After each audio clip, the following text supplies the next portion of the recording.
What's going on, everybody, and welcome back to episode 13 of season 2 of Hit the Books. Another week of podcasting here with my co-hosts Huff, Mackie, and Ace, covering and analyzing each NFL game this week.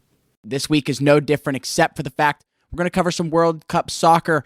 We got Beek here with us, a buddy of Ace, now a friend of the show. Beek had some success in the world of betting on soccer most recently. More from him shortly, but first, let's introduce my co-host and our guest this week. First up, Mackie. Not a great week in the NFL for any of us but Huff, that big dumb idiot, but, we'll get around to it. What's up, Mackie? You're up. Yeah, what's going on? Kept it light on the plays this week. Wasn't having a lot of success. Got killed on the Sunday 1 o'clock card, so I just called the week right there. Overall, still up on the year, up I think 4 units, something like that, maybe three. But yeah, it's getting into the later slate, and gonna keep rolling. Good stuff there, Mackie. Huff, you're up next. The only positive in units for any of us here this week. What do you got for us, buddy? Yeah, had another nice week. One of my better ones that I've had in the past couple. Looking to keep those coming, obviously, in the future. I don't even know what my exact record was. I think it was 5-2 or 6-2-1. But obviously, a nice weekend when you make 2.7 units. So looking to build off that and get out of this hole that I dug myself early on. So whatever we can do there, but just keep rolling the way I'm going. Good stuff there, buddy. Ace, let's roll over to you. And why don't you introduce Beek for us as well to everybody? Take it away, buddy. Yeah, first off, give a little recap of my week. Crazy week for myself. Still looking to build on that big second half that I've been having after a terrible first half like Huff. But yeah, went 3-0 to start the weekend. Feeling great. Hit two back-to-back 2 or 3 unit plays, which was nice with Brady carrying the load in the first one.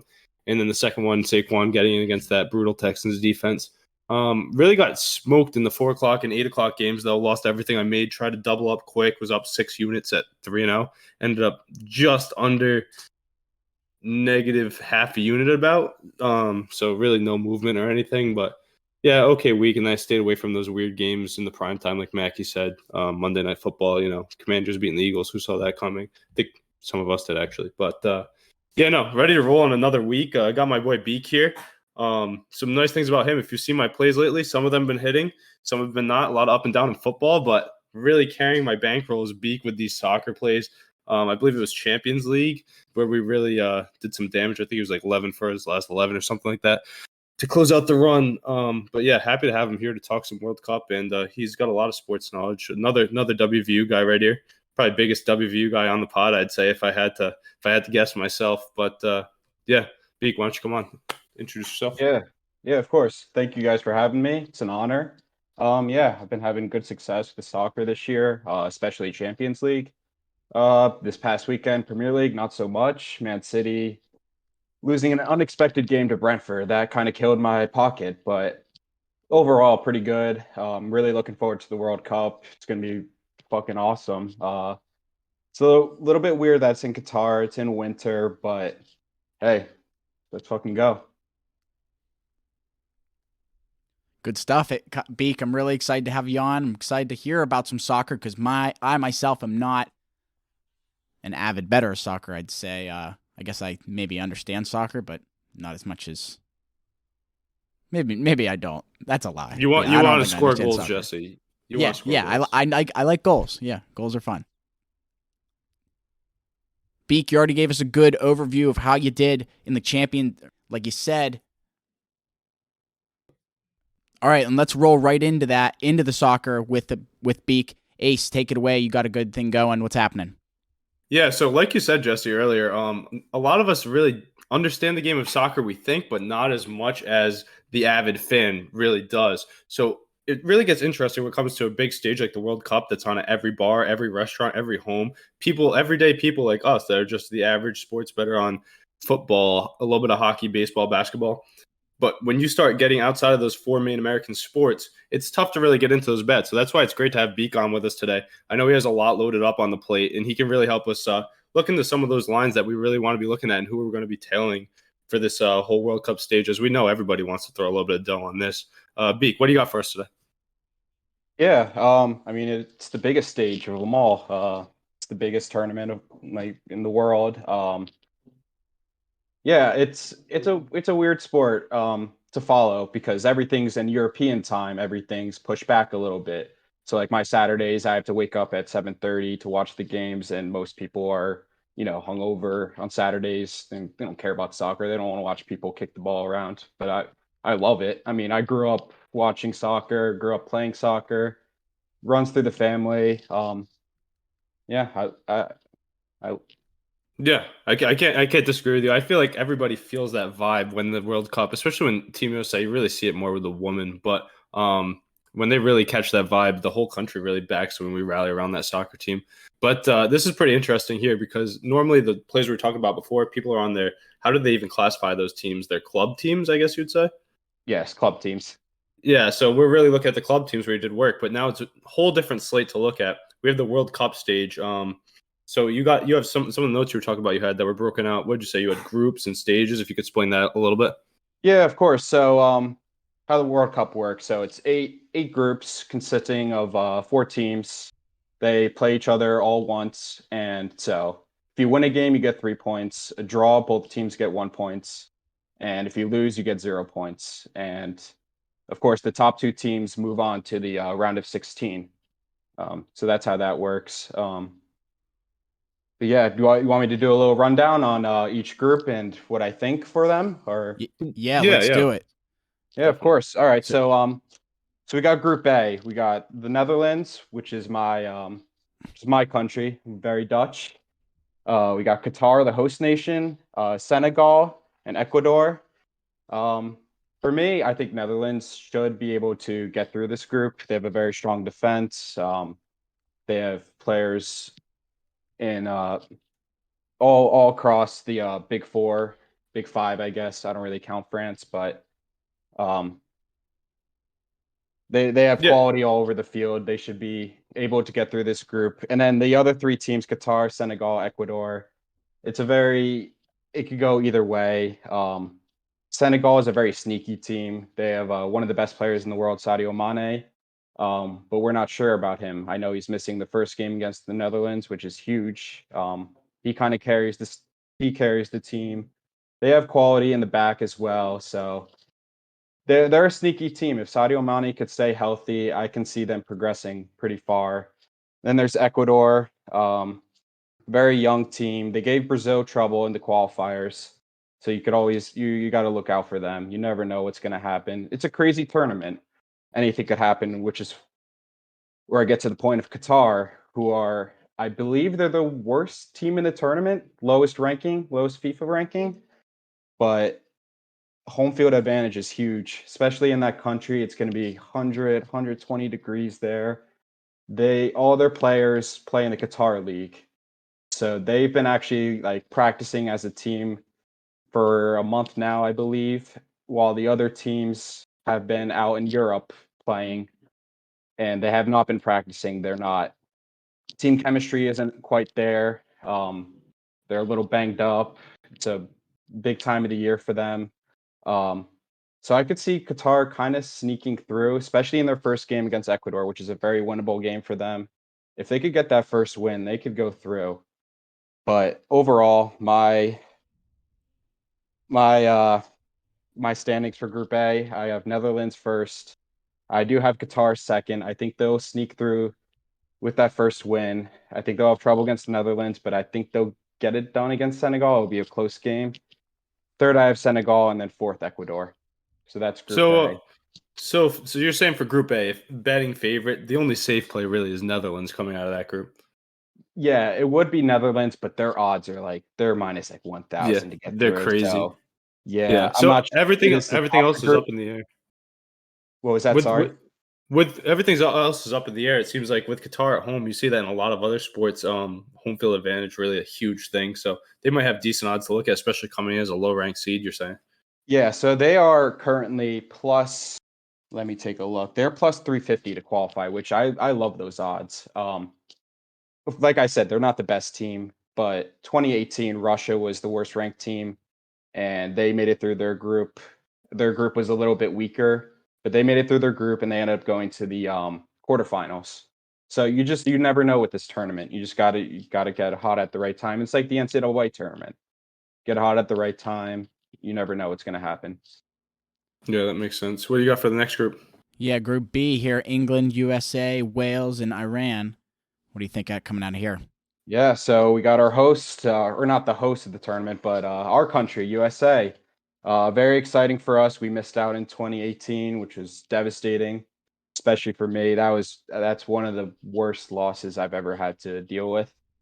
That was brutal. But things are looking up. We're the youngest team in the tournament. First game against Wales, which is it's going to determine everything for us. We're not looking too good coming in. We drew against Saudi Arabia, lost to Japan. Not good results for us. Don't really like our coach, Berhalter. But if they can get it done against Wales, I like our chances. Because all the other teams kind of go ahead. Beek, Ace. real quick. So, Jesse or Beek, do you guys have the odds up for that game, for that USA game? I know everybody on our pod's definitely going to be looking to hit that. I know everybody in the country's probably looking. Is there any value there? Is there any chance of that game? I got USA plus 160, the tie at plus 195, and Wales at plus 200. Yeah, so it's very close. It could go either way. Yeah, I think we could get it done against Wales. It's going to be tough. All the games are going to be tough, but I think Wales is probably the easiest matchup for us, just because of how the way Iran plays. They are very defensive. They play on the counter. They might give us a little bit of trouble because of that. And then England is England. They're great all around. I'm hoping for a draw in that game. That would be awesome. But it's a tough group. It's one of the toughest groups out there. I expect England to run away with it. They should get first. You never know, but they should. They have the most depth. They're good everywhere. They have Harry Kane. He always shows up for the big tournaments. They went to the Euro 2020 final last time around. Yeah. So your favorite picks out of that Group B. Who are you thinking off the top of your head right now? So I have it as England first, USA second, Iran third, Wales fourth. But USA is minus 110 to make it out of the group, plus 100. So it's like about even money. So if you're going to bet on the USA, if some kind of future bet, that's the bet you're going to take for them. Because I don't see them going any further than that. They maybe could sneak a round 16 win, but once they get on to like the Frances, the Argentinas, Brazils, they don't have the quality to beat them. But things are looking up. They're young and good. So I have USA Group B to qualify minus 105. What does that mean? They would just have to advance from the group. So my ideal picture for that is just one advance from each group? Two from each group. So there's 8 groups, 2 from each. Okay. All right, I was wondering how. Yeah. So everybody's thinking it's England, and that second spot up for grabs in Group B is really coming down to USA and Wales, you're thinking? USA, Wales, or Iran is also very sneaky too. They're good out of the back. They can punch in a goal. Their forwards aren't bad either. They're much older, but we drew a tough group, that? huh? Drew one of the tough group. They didn't get a good draw there, but hey, go USA. It is what it is there. Let's jump over to Group C: Argentina, Poland, Mexico, and where I just was, Saudi Arabia. What do we think here, Kyle or Beek?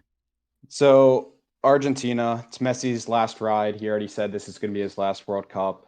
It's very sad. We all want to see him get his first World Cup. It would be huge. And he got pretty blessed with in my opinion, an easy group. Argentina should go through, no problem, in my opinion. And then the second spot is going to be up for grabs. I think Saudi Arabia doesn't have the talent. I actually have a future bet for them to score the least amount of goals in the tournament. They might not even get a goal, in my opinion. I like that. That's a cool bet. They're plus 600 for that. So Plus dang, all right. Yeah, who's the favorite good odds. there? They're not the favorite, I'm guessing, though. They're probably good odds on everybody. To get out of that group? No, just No, score lowest in the tournament. I think they are the favorite. Then Costa Rica, which is Gotcha. I think I'm putting money on both of them because I think they're the two worst teams. The two weakest teams in soccer. I feel like it's so, especially in the World Cup. It's so talent, so like the top talents there. Like if you're not one of them, you might get shut out every game, right? Yeah, they don't have both of those teams don't have much talent in the European leagues, and that's huge. Like you need some guys at least.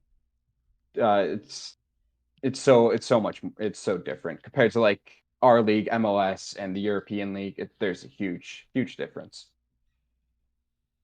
But all right, so going off Group C, that's for the second spot. It's between Poland and Mexico.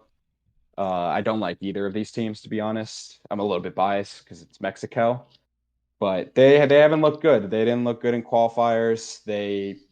I believe they didn't get a win against either USA or Canada, which are the two stronger teams out of the North America region.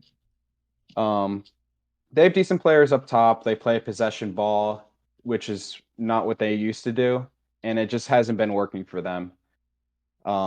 So going off that, I think Poland will get the second spot. They have the best player in the world, in my opinion, Robert Lewandowski. First or second best player in the world, but he's phenomenal. Where does he play for a club? So he plays at Barcelona now. He was at Bayern Munich for 7-8 years. He was top scorer almost every year. But they don't have a lot other than Lewandowski. They have a solid defense. They have Zelensky in the midfield. He's pretty good, but it's going to be a crapshoot for that group. Argentina is going to fly through. They have crazy odds to go through and to top the group. But so definitely just Argentina there, and you stay away on betting the rest of that group. Yeah, I'd stay away. I mean, if anyone, the thing with Mexico though is they've made I think 5 straight round of 16s, and they've lost in the round of 16 each time. And their goalie, Ochoa, he always shows up for the World Cup. So you don't know. But I know he's getting a little bit older. That.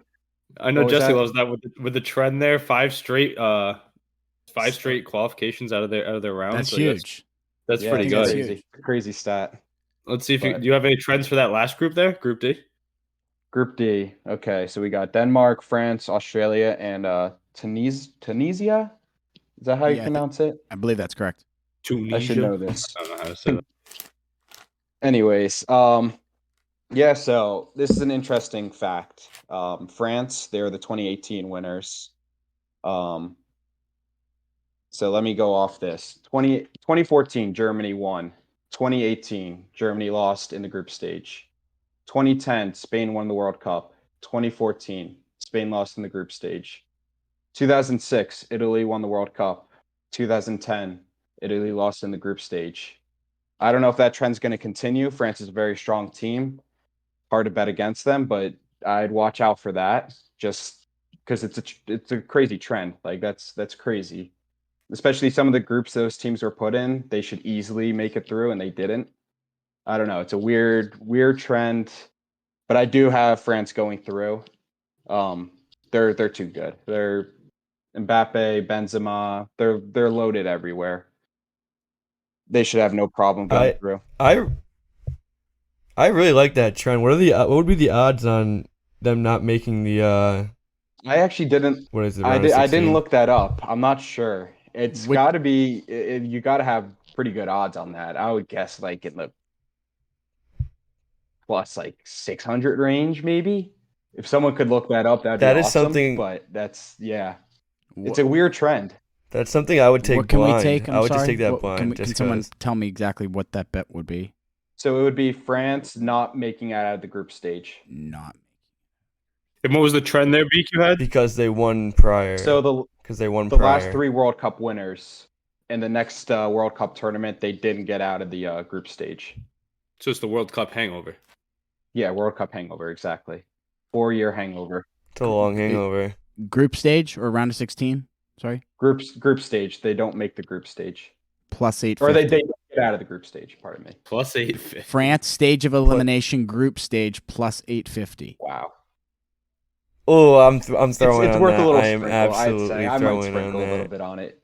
But granted, Beek, let's hear your I'm favorites for that group definitely. D, though. Who do you think advances? Let me hear what you got written down, though.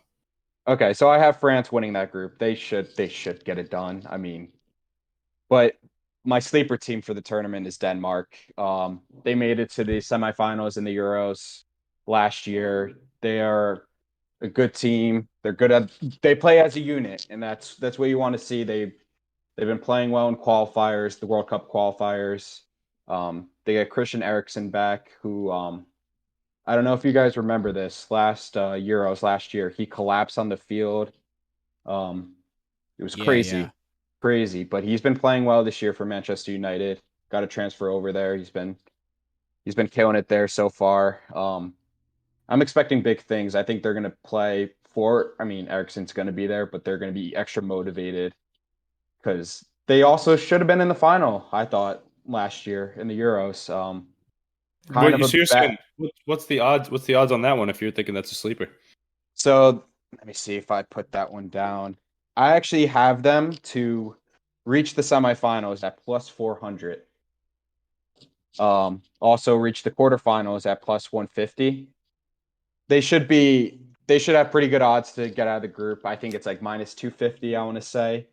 it's not So I mean, terrible in the that's not really. parlay. I mean, you could parlay it with like another team to get out of the group, Hmm. but it's yeah. I think they're gonna make a run. I like their team. They play as a unit.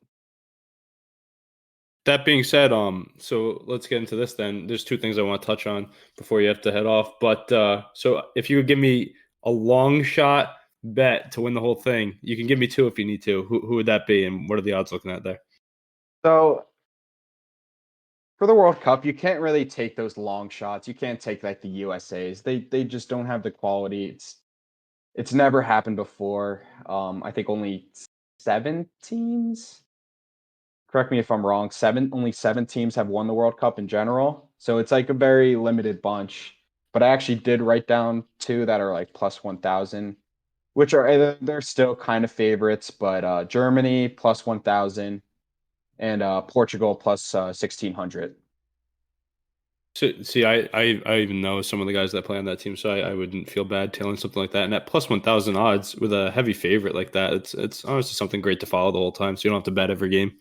Yeah, exactly. And I think both of those teams should get out of their group easily. And then once it gets to the round of 16, who knows? It Yeah. depends who came to play that tournament. So you're telling me and all of our listeners basically don't waste your money on Team USA to win the whole thing. Go buy a lottery ticket instead. Go buy a lottery ticket. You'll have better odds there. I'm telling you. Maybe in 2026. We do have a young team, but don't waste your money on the USA winning it all. I mean, I hope I'm wrong. That'd be awesome, but oh, could you imagine if they won?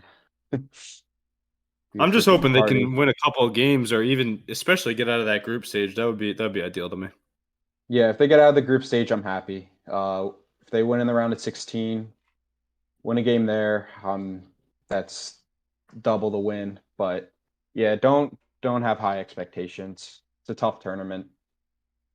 Yeah, definitely something I need to hear because if not, I was definitely going to throw on it. But I think that's all some huge information for us, especially everybody's going to be wanting to bet this World Cup as it's coming up, and none of us on this pod really had any clue. So we had to get our expert on, who's been giving us some great picks lately. So hopefully that trend can continue. Um, Yeah, I could say you made me a ace for sending me the plays that you were giving him and made me some money too. So appreciate Yeah, of that. course. I've been doing really well with the Champions League. Premier League's been a little tough this year. A lot of unexpected teams doing well, or should I say, teams that are supposed to be doing well are not doing well. So it's been kind of tough to bet on. I think you It's, said it's February when that Champions League comes back, so we'll definitely have to get your insight there for Yeah, sure. of course. February 14th, some second week of February, Champions League knockout stages. Starts to get a little crazy. I'm looking forward to it though. Yeah, definitely. But yeah, some great stuff. Thanks for hopping on, Beak. I know you got a tight schedule, got that Seton Hall game to go to. Definitely a good Yeah, of game. course. I think maybe just give us that so everybody knows. I think we were talking about this earlier. I don't know if we said it, but he's going to the Seton Hall game that's going to be playing as we're recording tonight. I know Huff was saying he's thinking about throwing on it. Let's hear your pick right now before you head off. You got Yeah, Seton of Hall course. -1, I'm guessing. So Seton Hall is -1. I will be taking them. I think the over-under is 151. I will be taking the under. The Seton Hall defense has been tough. Iowa's been scoring like crazy, but I think they'll be shut down a little bit with that Shaheen Holloway defense. So hoping I'm right. Hoping I'm getting a good win, but it should be a great game. Iowa's very tough. Definitely a good one to go to. Like I said, long-time listeners, so if anybody else wants to hop on our pod, definitely reach out. We'd love to have you. Beek, thanks for all the insight. Definitely looking forward to having you again. That's all I got. You guys got anything else for him? Yeah, thanks. Appreciate it. Definitely.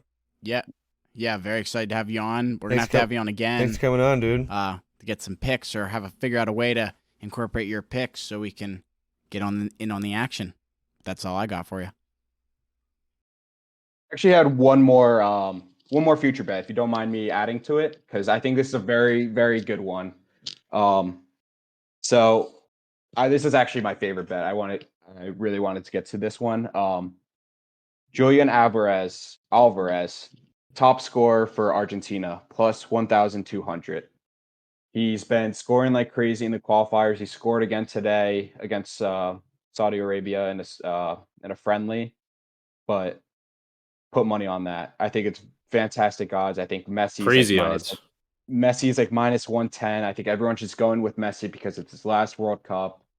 I mean, he's been phenomenal too for Argentina. There's no denying that. But if Alvarez keeps starting, that money is good. His to be top scorer in the tournament, if you want to go crazy, it's plus 4,000 also.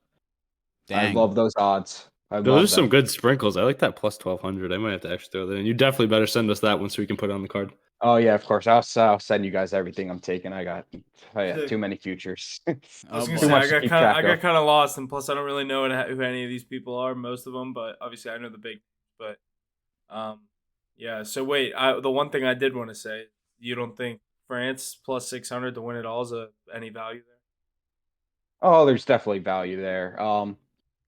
There hasn't been a back-to-back World Cup champion in a long time, but their squad is they have a great squad. They've been struggling a little bit in the Nations group, but Huff, what'd you say you had him at to win? 600. I got 750 here. Okay. Yeah, so like in that range, but personally for my World Cup winner too, I haven't gotten to that. I think it's either going to be Brazil or Argentina. It's the two favorites, they're the two odds on, but I think a South American team is going to take it this year. Argentina is on a 36-game unbeaten streak, which is worth noting, and they're going to be playing for Messi. It's his last World Cup. Same thing with Portugal. It's going to be Ronaldo's last World Cup. That's why I sprinkled a little bit on plus 1,800. And then also it could be Neymar's last World Cup. There's rumors going around about that. He's a little bit younger, so he might come back for 26, especially if it's in America. I think he's going to want to play, but that Brazil team is so good. I think they have the best top to bottom. They have the best team, but Good stuff there. All right. I think that's going to wrap up our soccer segment. First ever. We're excited to have you, Beek. We'll have you back soon. Thanks again for coming. yeah, thank you guys. I appreciate it. Thanks, brother. I'll text you soon and we'll catch up on the info. Of course. Good stuff. All right. Alrighty, lots of good stuff there in our first ever soccer segment. So let's jump back into what we know best, the NFL. Week 11 here. Lots of good stuff. Let's recap Week 10. As I said, not a great week across the board. Huff leading the pack, going 5-2-1, plus 2.7 units. Myself going 3-3, minus just 0.33 units. And Ace going 3-4, minus 0.66 units. Him explaining himself a little earlier here in the pod during his introduction. Mackie going 2-5, minus 2.63 units. Not a great week here, boys. We'll have to do better here in Week 11. This week, the Dolphins, the Seahawks, the Buccaneers, and the Jaguars have byes. So let's jump in. Anything to say this week, boys? What do you think about Week 11? Not much. I like the board this week. Just like last week. I said I liked it last week. I had a good week. I'm hoping it's the same thing. Let's go. A lot of teams I like to watch on the bye, which you hate to see. A lot of teams I've been betting on too. Bucks, Dolphins, to name a few. But yeah, we get a lot of teams returning off buys, and we're at that point in the season where games really start to matter. So I'm definitely excited for this week. Good stuff there. And I have a couple little trends to go over before we jump into the games. The first one being with their loss to Minnesota, the Bills' odds to win the Super Bowl jumped from plus 280 to plus 380. So they've jumped a whole 100 points. Very interesting there. The next one I got is that the favorites continue to lose money against the spread this season, going 61 and 82 and 6, just hitting at 42.7%, with underdogs at 82, 61 and 6, hitting at 57.3%. Road underdogs continue to be solid against the spread, as they are 47, 39 and 3, just shy of 57% there. Unders and underdogs seem to be the theme this season, as we have continually said. So make sure to keep an eye out for our picks on Instagram and Twitter each and every game day. We're excited to do it. So let's jump in. Thursday night football this week is the Tennessee Titans and the Green Bay Packers in Green Bay, Wisconsin. The Packers are the favorite here at -3. The money line sitting at -176 and the over-under at a solid 41. The trends I got for this matchup are that the Packers are 2-9 against the spread in their last 11 games as the favorite. The Titans have covered 7 straight. The Packers have lost 5 straight Week 11 games, and the Titans are 1-5 against the spread in their last 6 games in Week 11. Mackie, let's shoot over to you to start this one. The Thursday night football game. Tomorrow night here, as we're recording on Wednesday, what do you got? Yeah, looking at this Packers team from last week, they were down 2 touchdowns in the fourth quarter against a pretty good Dallas team. And this team hasn't had much going for them, and they figured it out, and they crawled back into that game and ended up winning it in overtime. And I think that could definitely be a momentum changer for that team coming into this week. They're home again. They're playing against a 6-3 Titans team that really isn't as good as their record. I don't think this team will make it very far. I think they'll win the division, but I don't think they're going to make it very far once they get into the playoffs. But I just think the Packers could be back with Aaron Rodgers, and I think this team is definitely heading in the right direction. And we could definitely see Aaron Rodgers make a playoff push here late in the season. We know he's more than capable of it, so I really like the Packers -3 here. I think they definitely get it done in their home field, and I like the way that this team is going right now. Yeah, I'm the same way. I'm sitting right there with you. I think we were talking about this last night at the Penguins game, and I think we were kind of agreeing on most of that stuff. And if you look at the injury report for the Titans, it just keeps expanding with most of their defense now out. Linebackers like Cunningham, the guys that have been pretty core pieces of that defense for over the course of this season, and they just keep losing guys week in and week out. It's going to have to be the Derrick Henry show again. We've seen Mike Vrabel take this team into tough places to play and get the job done. As a 3-point underdog in primetime, the Titans are pretty tempting if you ask me, but I'm right there with you. I like the Packers to get the job done on their home field, -3. Another thing I'll be looking at is the under. I like my first half under as well in this one. I know right now it's sitting at 20 and a half, so that's definitely going to be something I'm looking at for tomorrow. As far as the side, I like the Packers, and like I said, usually in the primetime games, I'm looking at that first half under. So those are going to be 2 plays that I'm looking at for tomorrow night, Ace. I don't know which way you're. Yeah, it's crazy. This is actually one of the first Thursday night football games where I actually love a lot of bets, but the funny thing is they all happen to lean on one side. There's one play I like on the Packers side, but I actually really love the Titans in this spot. Mike Vrabel's got that defense playing very well, and the injuries to the Packers team have just been decimating them. I know last week they beat the Cowboys, but they kind of stole that one, and we know how the Cowboys fare in Lambeau. Mackie was touching on it last week. Yeah, but I do think that Titans defense does give up a lot of pass yards, so I like Aaron Rodgers to throw a couple of touchdowns today. Over 1.5 touchdowns is a bet I'm going to be looking at. But on the other side of the ball, I love the Titans money line. Love them to win this game on Thursday Night Football. Mike Vrabel, better coach than Matt LaFleur. I did think Matt LaFleur is a good coach for a little bit. Turns out he's just a better mediator, and his coordinators get the job done. And they're not really doing that this year without Devontae Adams. With Rashawn Gary not on that side of the ball, the other side of the ball for the Packers, Derrick Henry's going to have a day. Huff was saying they have to lean on him. I love Henry to get in the end zone this week. He didn't last week at minus 155 in the prime time. It's probably my favorite play, but I definitely like the Titans in the over this week. Titans money line and the over 41 low point total for this game. I think I know it's prime time, but yeah, love Henry to get in Titans, and also looking at Traylon Burks, maybe even his alternate receiving yards is over 50, is plus 250, and back as the number one target. His first week back off injury, he was out for how long? He's a rookie. He had 6 targets last week. I mean, he's going to get the ball a decent amount, and 50 yards isn't that much for him. Ryan Tannehill will play better too, coming off that injury. He has another game under his belt. So yeah, give me the Titans here, money line over 41, Henry to score. Should be a good Thursday night football game, which we haven't been able to get much of this year. Yeah, definitely. I think it's going to be matchups. Yeah, totally. It's going to be, like you guys said, one of the more interesting Thursday night games of the season. Not a bad one to look forward to. It's gonna be 23. It's gonna be 23 degrees at kickoff. Okay, well, yeah, not going to be an exciting game actually. They're just out around. Could be 23 degrees at kickoff.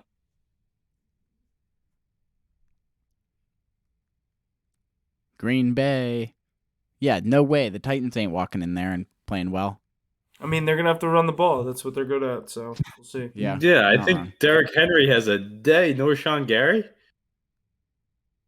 Come on. Derrick Henry's the best running back in the league. Ooh, what about your boy Chubb, bro? You're all up on Chubb. Now you're down Derrick Henry?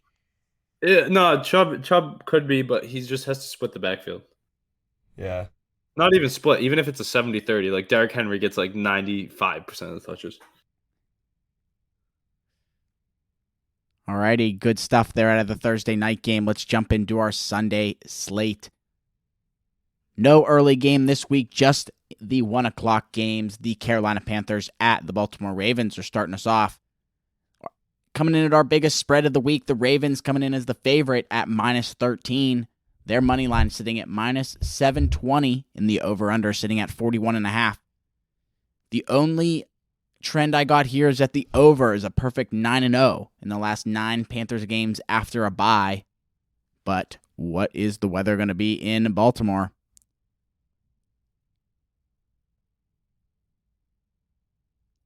Where you at? Huff, you want to start us off with this one? Yeah, hold on. I'm pulling up my FanDuel real quick.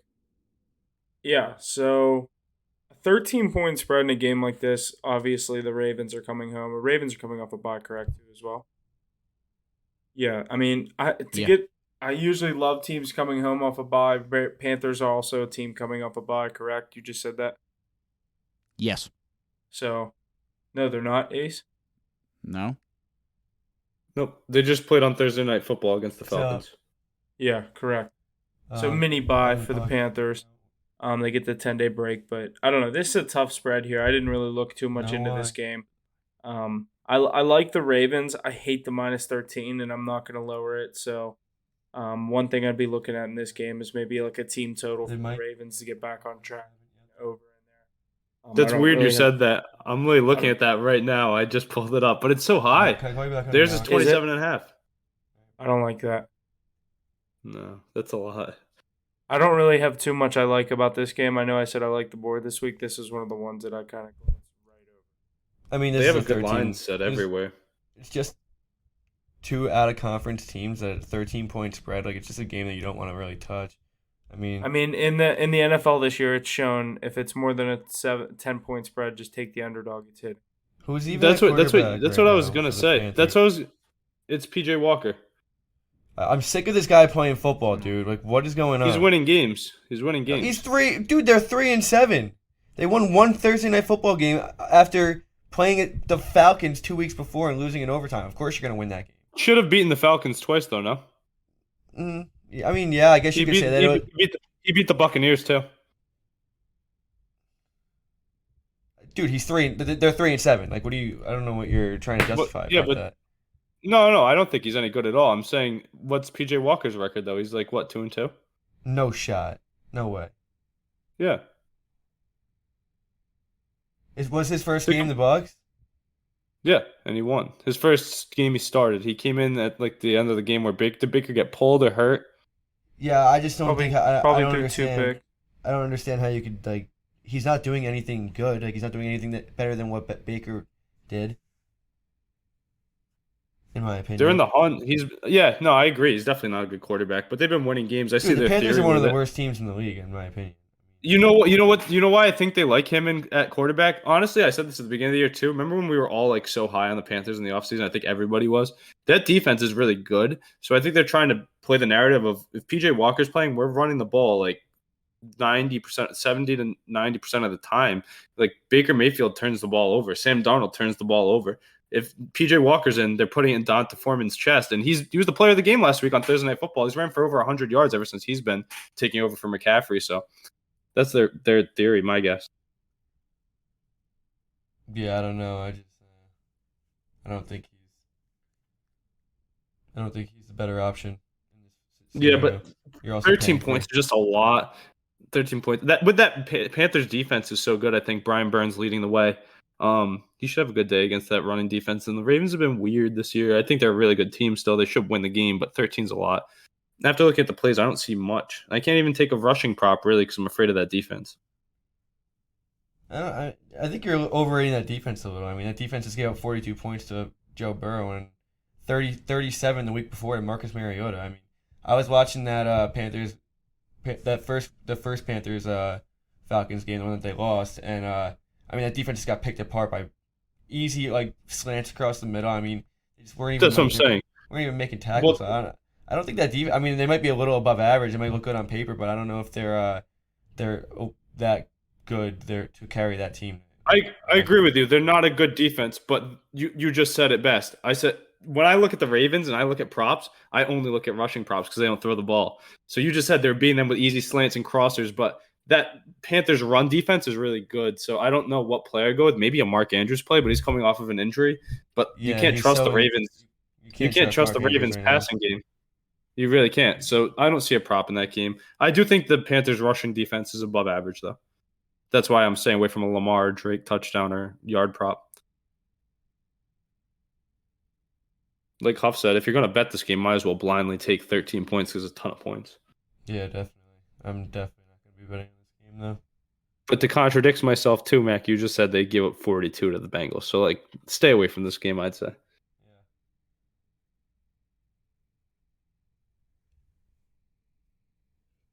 One moment.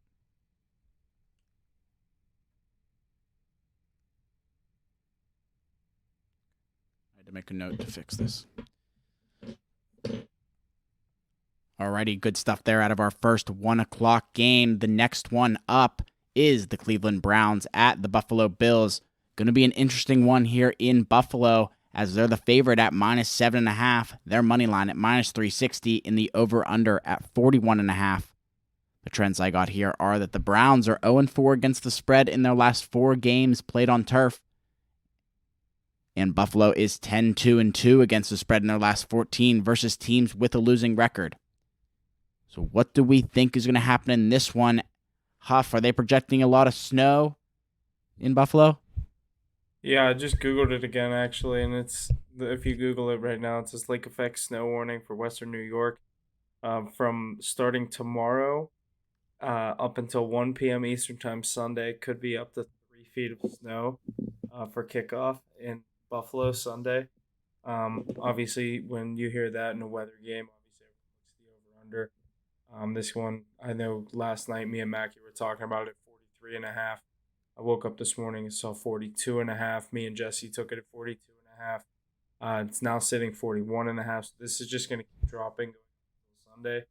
Obviously, I think there will be a lot of money on it, but that's really something that it's going to be hard to control whenever there's 3 feet of snow on the ground, in my opinion. But I like to play. As far as the spread, 7.5 points in a way that I think this game is going to be. If you obviously a true weather game, you always want to take the underdog and give them the points. It's going to be tough for both teams to score. A lot of field goals, 7.5 points. I think I like the Browns. Last week I had them in Miami. Couldn't get the job done. Obviously got blown out by that Dolphins team. Really good at home. Another team who's really good at home is Buffalo, losing last week in a heartbreaker to the Vikings. So as far as the spread, it's pretty tough. I definitely lean Browns, but I've already locked in this under at 42.5. So you'll see that on my card Sunday. So my advice would be lock that in as soon as you hear this. So, but Mackie, I don't know what else you have to say. So. Yeah, I'm kind of on the same page as you here. I definitely like the under and oh shit.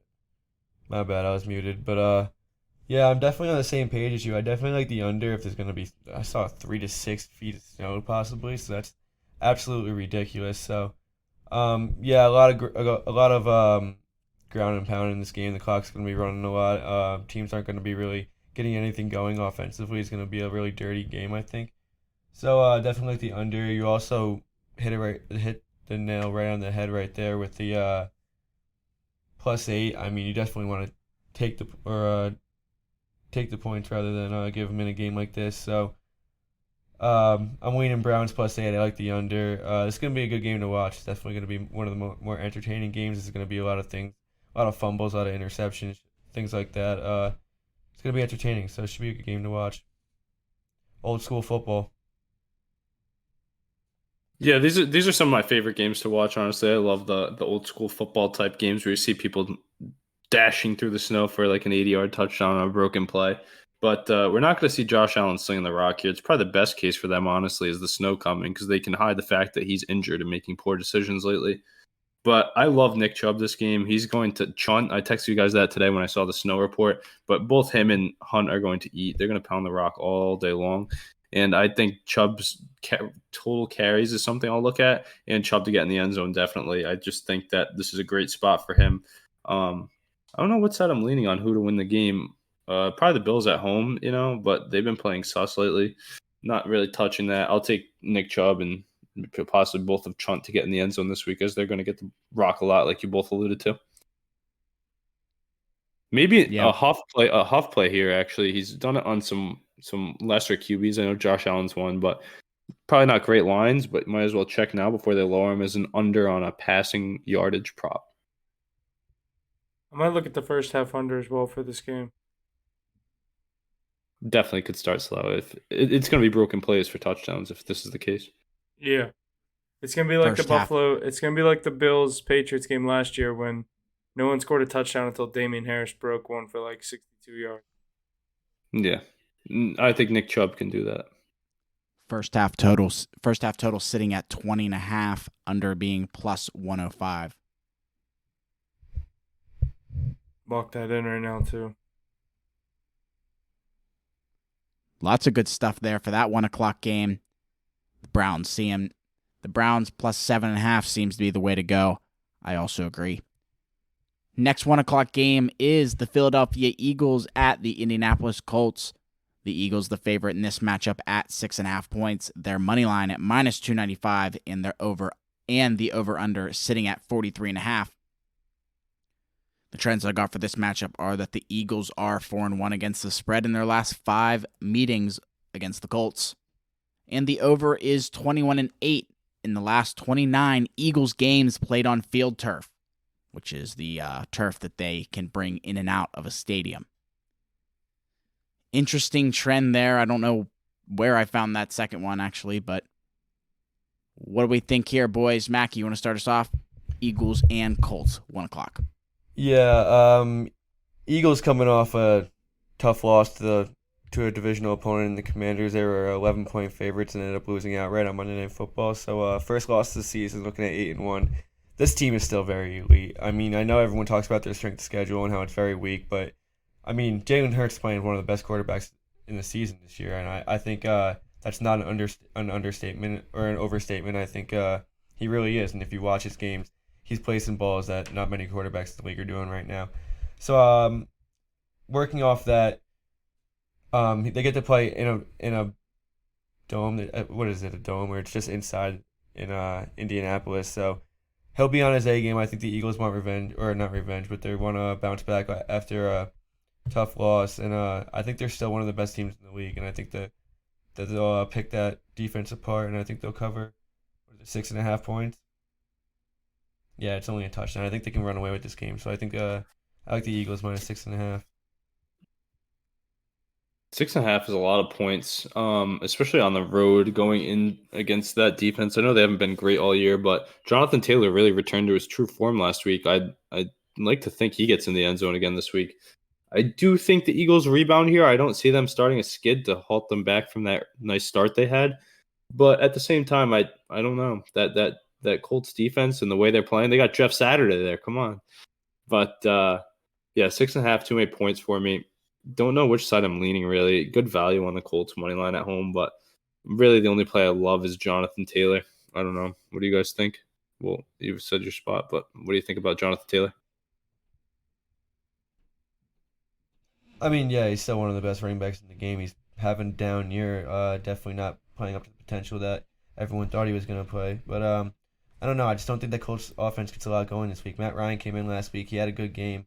They won that game, I'm pretty sure. They're back Yeah. in the hunt. That with Matt Ryan at the helm, he's way better than Sam Ellinger. Sam I mean, Ellinger is yeah, an NFL obviously. caliber quarterback. Definitely, I agree with you on that. I like the I just Eagles think to win that still, I think, but I don't know. I just think that Matt Ryan's gonna come back to earth this week. I mean, he had a good week last week, coming off. Was he looked like even injured himself though. He he looked looked like true to himself. He was bench. yeah, but just think about how he was playing before. He's just that Eagles pass. Yeah, but that wasn't the Matt Ryan we were accustomed to. He was playing shitty at the beginning of the year. I think that's why he got benched and brought That's back how up. he's been the past few years, though. He's looked like that for 3-4 years. He had a good game But last week. they brought him in to look like what he looked like last week. So I think he could build on it. Do I think it's going to sustain? No, especially not against this defense. But if Jonathan Taylor can run the ball the way he did last week and not be the Peyton Hillis wash up that everybody was writing him off as before last week, then he can alleviate a lot of the pressure on Matt Ryan in that passing game. I just Yeah. think he sees a lot of pressure this week, and he hasn't been doing well with pressure at all. He just seems to curl up in a ball and take it. So I see him It's all on how Jonathan Taylor does. If he can rush for over 100 yards, then they can win this game. If he plays terrible again, then Matt Ryan can't sustain it on his own. But when the defense is thinking run, he can hit those play actions pretty well. When they have good playmakers on that side of the ball, they have that big tight end group. I think there's some rookie that Huff likes there, but Michael Pittman Jr. we know him. But that I'm not saying they're going to pass it all though against this Eagles team. I just think Jonathan Taylor is their only chance of succeeding. So my favorite play would be him to get in, maybe his yardage total. Yeah, and for the reasons that both you made is going to be one of the exact reason that I'm not betting on this game. I like the Eagles minus 6.5. Obviously, you like them in a get right game. I know it's a road game, but obviously in a dome, like you said, or indoors with like whatever you want to call it. But Colts is a feisty team with an interim coach, Jeff Saturday. We don't really know what to expect of this team yet. He's Obviously, a high last school week football coach. playing against a weak Raiders team. We've now seen this throughout the season, so we can stop waiting for this Raiders team to get back on track. I don't think it's coming. Getting a win last week against that Raiders team, obviously this Colts team is riding high, coming home, getting 6.5 points. That's the exact reason I won't be taking the Eagles minus 6.5. But I'm not gonna. There's just like I said, I'm not gonna be touching this game. Neither side is too enticing for me. I think the Eagles could either blow them out, or I think the Colts win this thing outright. But not to say, and I just don't see the Eagles losing 2 in a row right now. So it's a tough spot for me. Just one of the games I'll be avoiding on Sunday.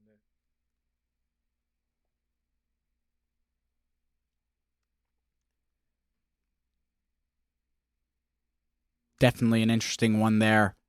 Not sure what to take in this 1 p.m. matchup.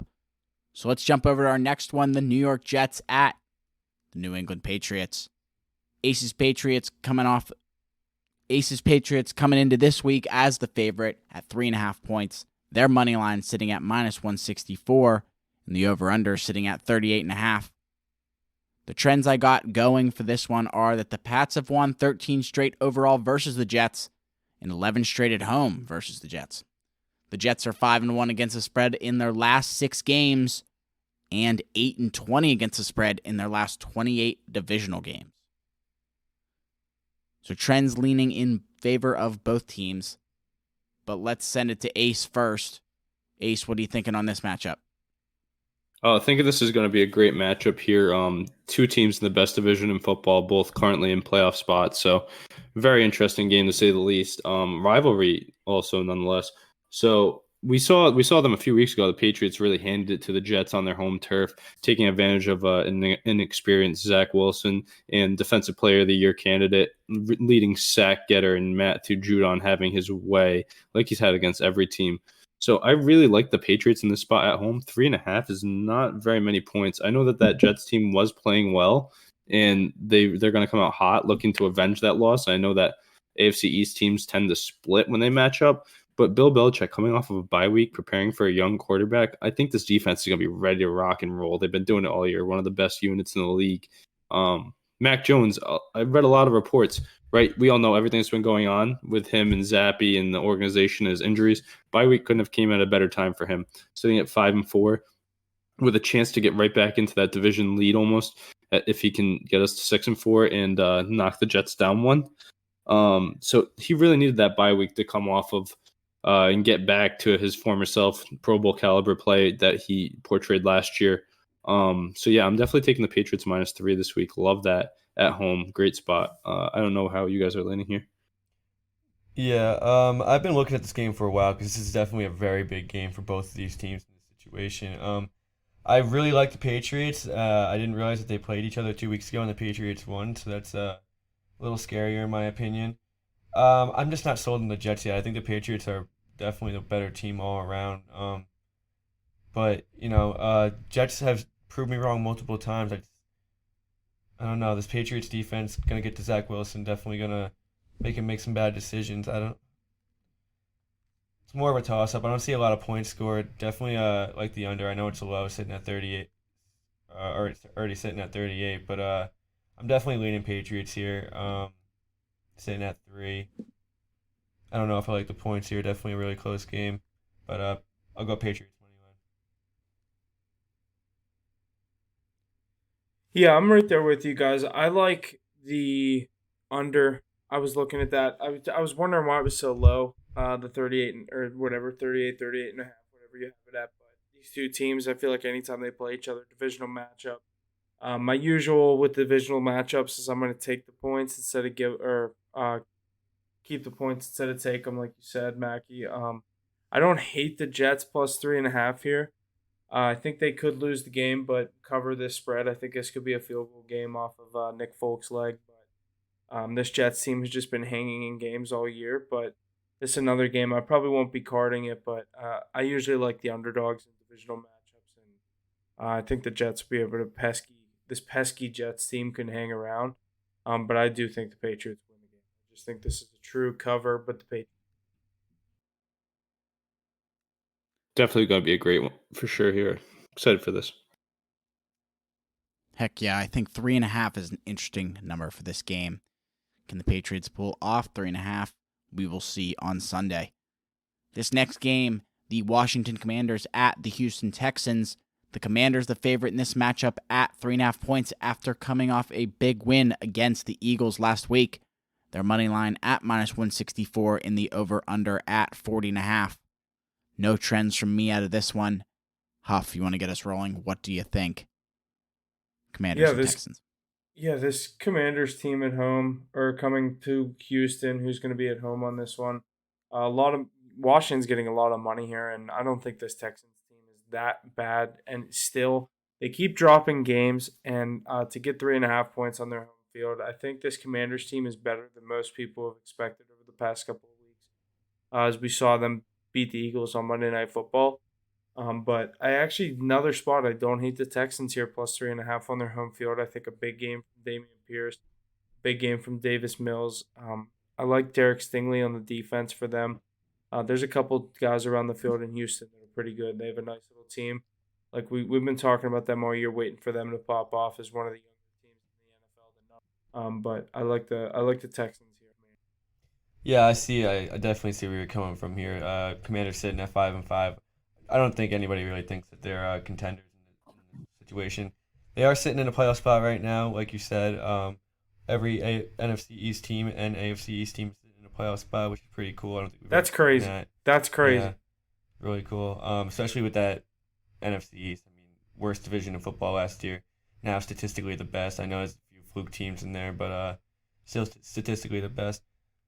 Speaking of, Huff, you did say there's a ton of money coming in on Washington, and I think you're right. I think this is a situation where the Texans can come in and humble them a little. I like that term for to bring them back down to earth a little. I don't think they're really going anywhere in this season in this league. I don't think they're a playoff team. I don't think they're going to get a playoff spot. So I mean, the Texans have been a team that we've all been high on coming into the season. They're sitting at 1-7-1. Davis Mills kind of having a sophomore slump, showing signs of being pretty elite, but overall he's just not having that good of a year.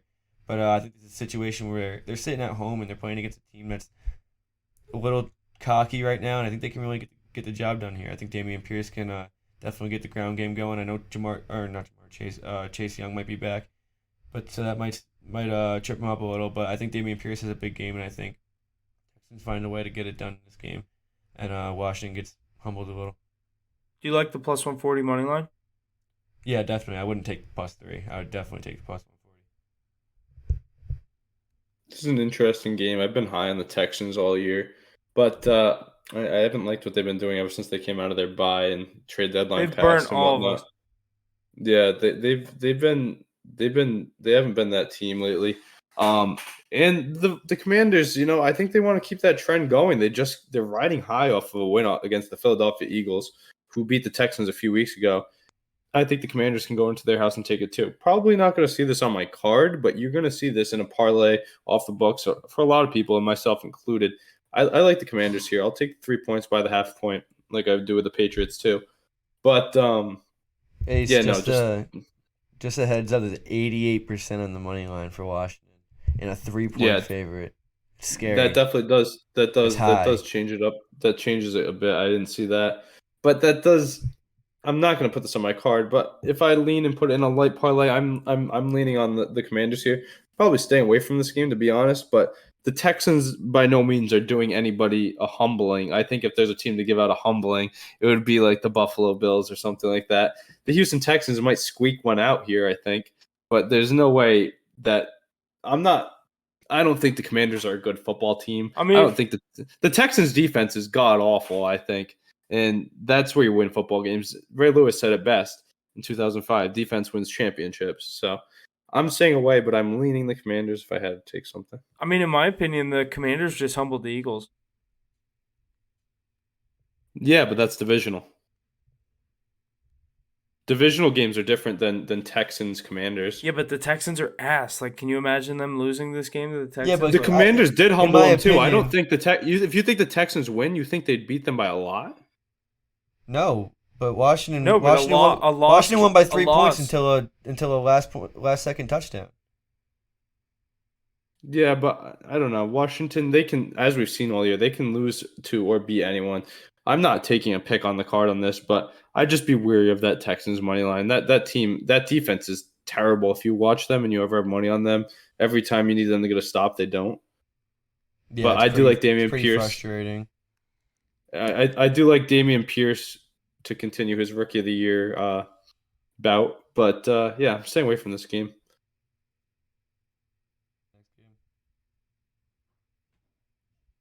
All right, we will keep rolling to another 1 o'clock game. We have the very injured Los Angeles Rams heading into New Orleans to take on the Saints.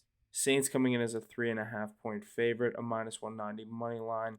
Rams sitting at +160 on the money line, and the over/under is sitting at 38.5. Mackie, you want to start us off with this one? Yeah, this is definitely another game that I'm probably going to stay away from. This Rams team is just so banged up. Matt Stafford's not playing. I mean, they're just missing so many pieces. Last week, I tried to be on the right side of that one. I took the under with 2 backup quarterbacks, and it goes over by a useless touchdown, 7 seconds left. So, that's just how my Sunday went yesterday. But, yeah, there's not much I like here. I think I lean Saints just because they're the more put-together team right now, and they kind of know their own identity, whereas the Rams are just kind of winging everything right now. I feel like they don't have much going for them, and their season's coming to close pretty quickly. Yeah, Saints are kind of still playing for something. I think they can still find a way to get it atop that pretty rough division. Um, do you guys know if Jameis Winston's playing? No, I don't know. Is there a chance that he's playing? They should play him. I've been saying that for weeks. Well, no, I think he's been injured. Has he still? I feel like he's. I feel like he's been. No, back he's for been this back game. and practicing. He's just been taking a back seat to Andy Dalton. Yeah. Okay. Well, yeah, I don't really think it's much of a difference regardless. Andy Dalton's been playing pretty well. Not really getting- Here's a report real quick, Mackie. I'm just reading it off the fantasy app here. It just said he's not at 100%. I think we all knew that he's been banged up and dealing with injury, so maybe that's why they're keeping him on the bench. I'll read the quote right here. Saints head coach Dennis Allen said Wednesday that Winston may not be 100% healthy at any point the rest of the season. Winston has been able to practice fully for weeks, but Allen continues to stick with Andy Dalton as the Saints starting quarterback, even though the latter has compiled a 2-5 record in his nods this season. And he may not get a chance to regain his top spot. Yeah, on the so Saints. he's just kind of he's just dealing with an injury right now, so they're just rolling with Andy Dalton right now. Yeah, I just think this team has a little more to play for right now. I think they're a little more put together. I think the defense can do enough against that brutal Rams offense right now without Cooper Kupp and Matthew Stafford. So I really like the Saints here. I think it's definitely a low scoring game, but I think the Saints can cover a spread here. Rams are brutal right now. I don't know what you guys think. It's a tough one here. The trends I got for this one are that both these teams do not play well in November. The Saints are 0-4 against the spread in their last 4 in November. Rams 0-5-1 against the spread in their last 6 in November. So, again, neither team's playing well in the month of November. Not sure what to take on this one. Probably another game to stay away from. I like the Saints here. I don't hate the Saints minus 3.5. I think this Rams team is bad. They're without Cooper Kupp this week. They could be without Matt Stafford again. This Rams team is truly, the offense just continues to struggle, and the defense is, doing their job, but this offense looks terrible. I don't hate the Saints at minus 3.5. I might buy the half point and go to 3, but I never really know there. That's a tough spot, but I'm definitely leaning. This on the is Saints. a stay away game, Hoff. We've been saying that. I know that there's been a lot I've loved this week. It seems either I love it or I hate it. But we don't. It's the unknown here with the Rams. We don't know what's going to happen. Is he going to target Ben Skoranek so he can get a nice little white scoring receiver running around again, or is he going to actually use Allen Stafford Robinson back? or Van Jefferson?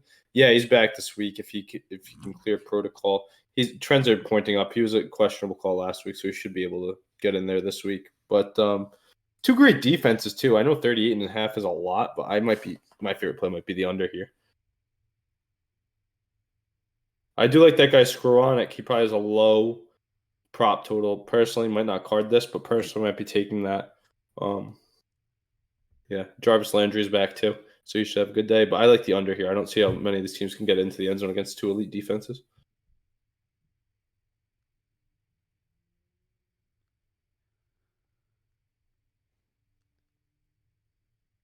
Good stuff, boys. The next 1 o'clock game I got in front of me here is the Detroit Lions at the New York Football Giants.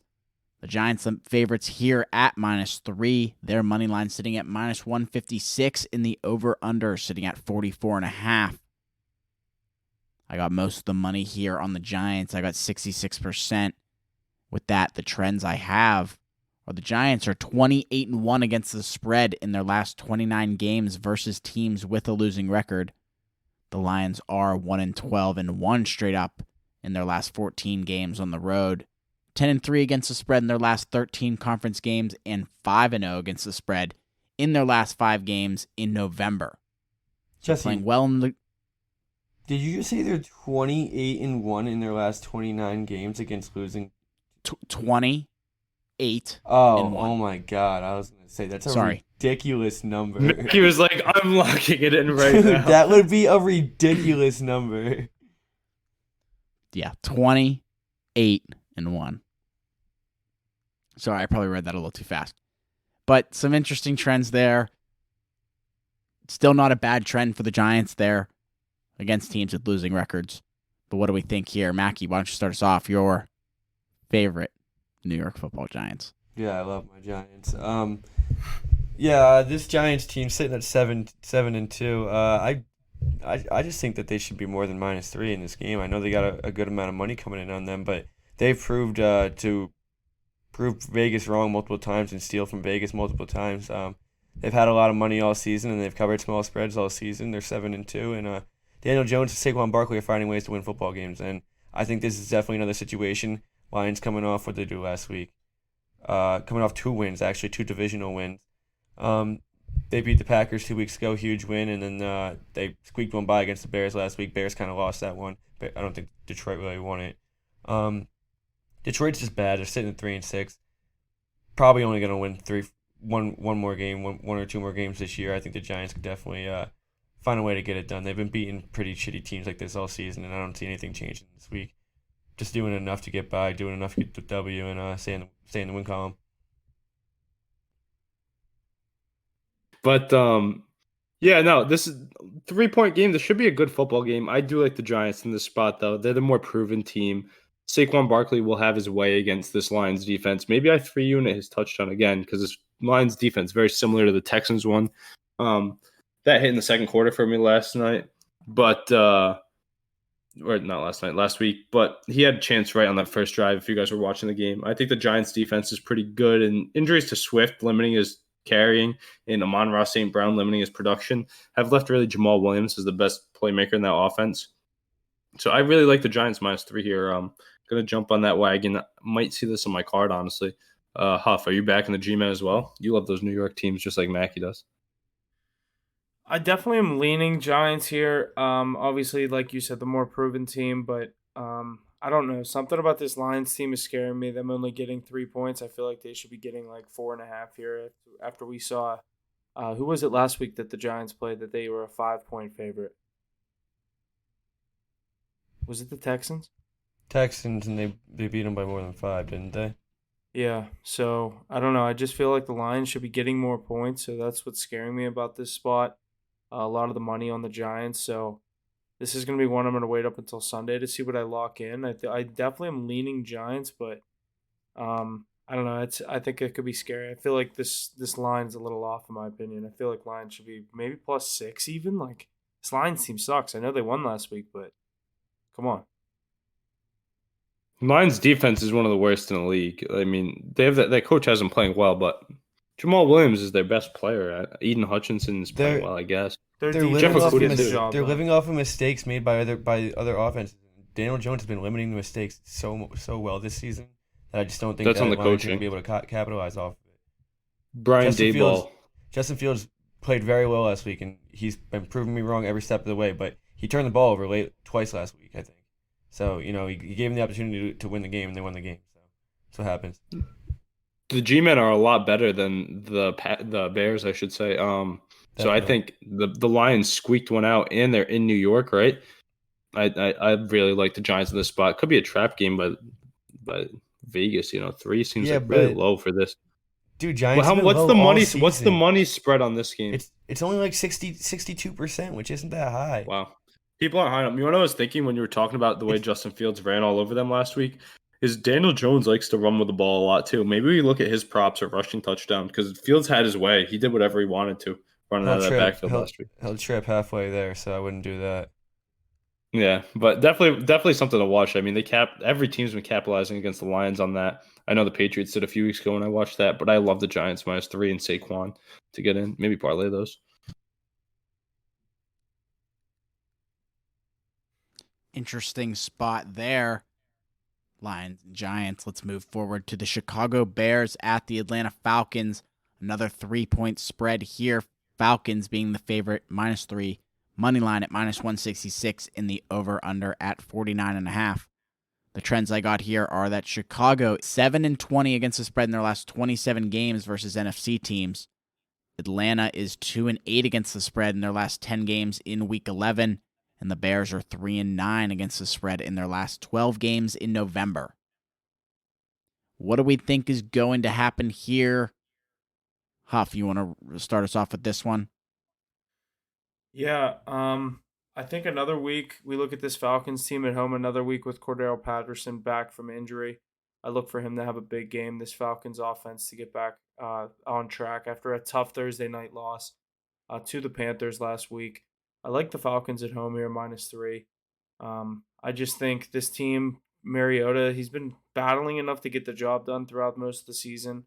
I like him, Patterson, Drake London. I like a lot of the players on this team. Kyle Pitts, obviously, he's had his chances and hasn't really made the most of it throughout the start of this season. But they have guys on the defensive side of the ball that they're a very injured team. But I'm leaning Falcons here -3.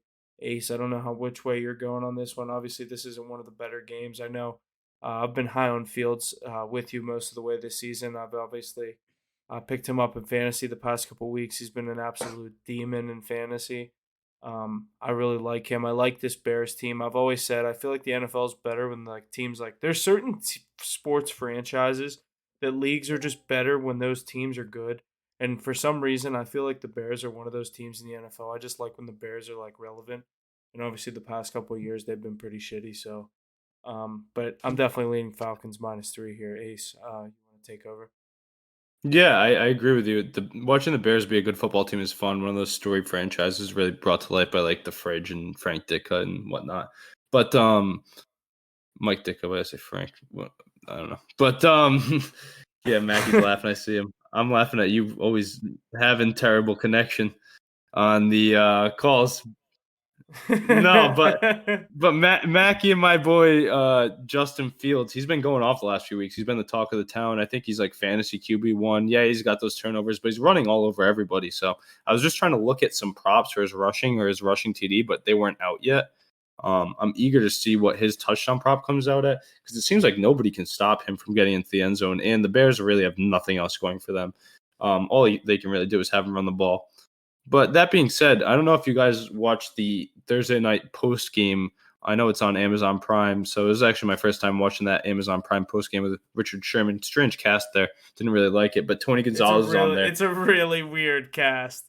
Yeah, Ryan Fitzpatrick, Richard Sherman, Tony Gonzalez, and they got someone else. They forced that so hard, like. Yeah, they don't mesh well. But one point I did take away from it that a lot of them were talking about, I was like, Going into the year, a lot of us were really low on Marcus Mariota, and he's exceeded expectations. He's been playing well, but if you've noticed the last few weeks, he's been playing bad football. And I think one of the things they were talking about was, especially with getting Kyle Pitts involved, I know we've hated on him on this podcast, but we do think he has a lot of potential. They were talking about maybe they need to make that change at quarterback because Marcus Mariota is missing open throws, and he's not getting his best players involved. And when London and Pitts' production isn't as high as it needs to be, then that team's not trending in the right direction. And they're slowly watching themselves fade out of playoff conversation after leading that division for multiple weeks. So this is a must-win game for Atlanta. And if Marcus Mariota has anything in him, he will win this game. But that being said, I don't think he does. I'm not a Marcus Mariota fan. Not a Justin Fields. Like, I'm a fan of him, but I don't think he's very good either. He's just a young athlete with potential. But I don't know. I'm not leaning aside on either of this. Probably taking a Fields touchdown just because he always gets in. But I do not like Marcus Mariota here. I think this could be the end for him if he ends up losing this game.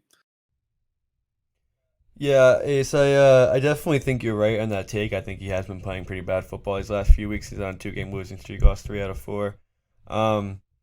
But I do think he finds a way to win the game this week. I think it's definitely a high-scoring game. I really like the over. It's sitting at 49.5. I know it's a little high, but Atlanta probably has the worst defense in the league, and Atlanta's still been scoring points too. So Chicago doesn't really have a very good defense as well. So I think both teams will find the end zone a few times. Marcus Mariota is really good at using his feet. I think he's going to be able to use his feet a lot against this defense and scramble for a lot of yards. Both quarterbacks are going to be running a lot this game. We're going to see it a lot. You're right. I don't think Marcus Mariota's been playing very good football. He was on a hot streak to start the season. Obviously cooled off a little. What do they got? Desmond Ridder behind him. So if they want to take him out, you got Desmond Ridder. Obviously, you want to see what he could do. But this is definitely another chance for Marcus Mariota to keep his starting spot and stay in the hunt in that playoff in that division to win that division. I mean, the Bucks are what 6-5 now, 5-5, whatever they are. Bucks are like right around there. They're probably only a game and a half out right now. So this is a big game for them. Bears don't really have much going for them. I think Atlanta can find a way to win this game in a nail biter, and Marcus Mariota can keep his starting position for at least another week. Yeah, it'll be interesting to see if Mariota can stick him around. The one thing I do like coming out of Atlanta is that I think we've touched on it a few times. 3 or 4 running backs they have. I think it's Huntley, LJR, and Patterson. If you add in Mariota, then they have 4 running threats out of that backfield. So they're gonna have to take advantage of that. Um, that being said, with Justin Fields, I did think this. I don't know if that Falcons defense isn't anything to write home about, but I heard this on the Thursday night cast as well. Their running defense is pretty strong. I know last week they got tore up by Deontay Foreman, but they were ranking in the top 10, I think, top 10 or 15 in run defense. And they have the linebackers that can stay with Justin Fields. So it won't be as easy as the Lions last week. Still like his props and touchdown, but yeah, if I had to pick, I think it's more of a must-win for the Falcons than the Bears. But the Bears have been playing good football, so I'm not taking anything for a side in this game.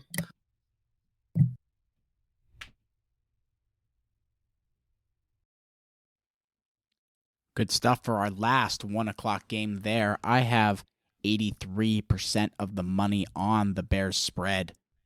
Crazy. So let's jump into the 4 o'clock games. The first one I have is the Las Vegas Raiders at the Denver Broncos. The Broncos the favorite in this matchup at 2.5 points. Their money line sitting at -148, and the over/under sitting at 41.5. I don't have any trends for this matchup. 63% of the money on Denver spread. What do we got here? Huff, you want to get us going? Yeah, obviously a divisional matchup. This is the second time that these two teams have played. The Raiders taking the first game back in week 4 over the Broncos. That game obviously was in Vegas when the Broncos really couldn't get too many things rolling. Still have struggled over the past couple of weeks since coming back from that game in London where they had the win over another struggling team in the Jaguars. I've been harping on this Broncos team all year. I like them in this divisional spot, -2.5. I think Russ is able to do just enough to get the job done against a struggling Raiders team. They have not looked good over the past couple of weeks, losing to that Colts team that was led by Jeff Saturday last week.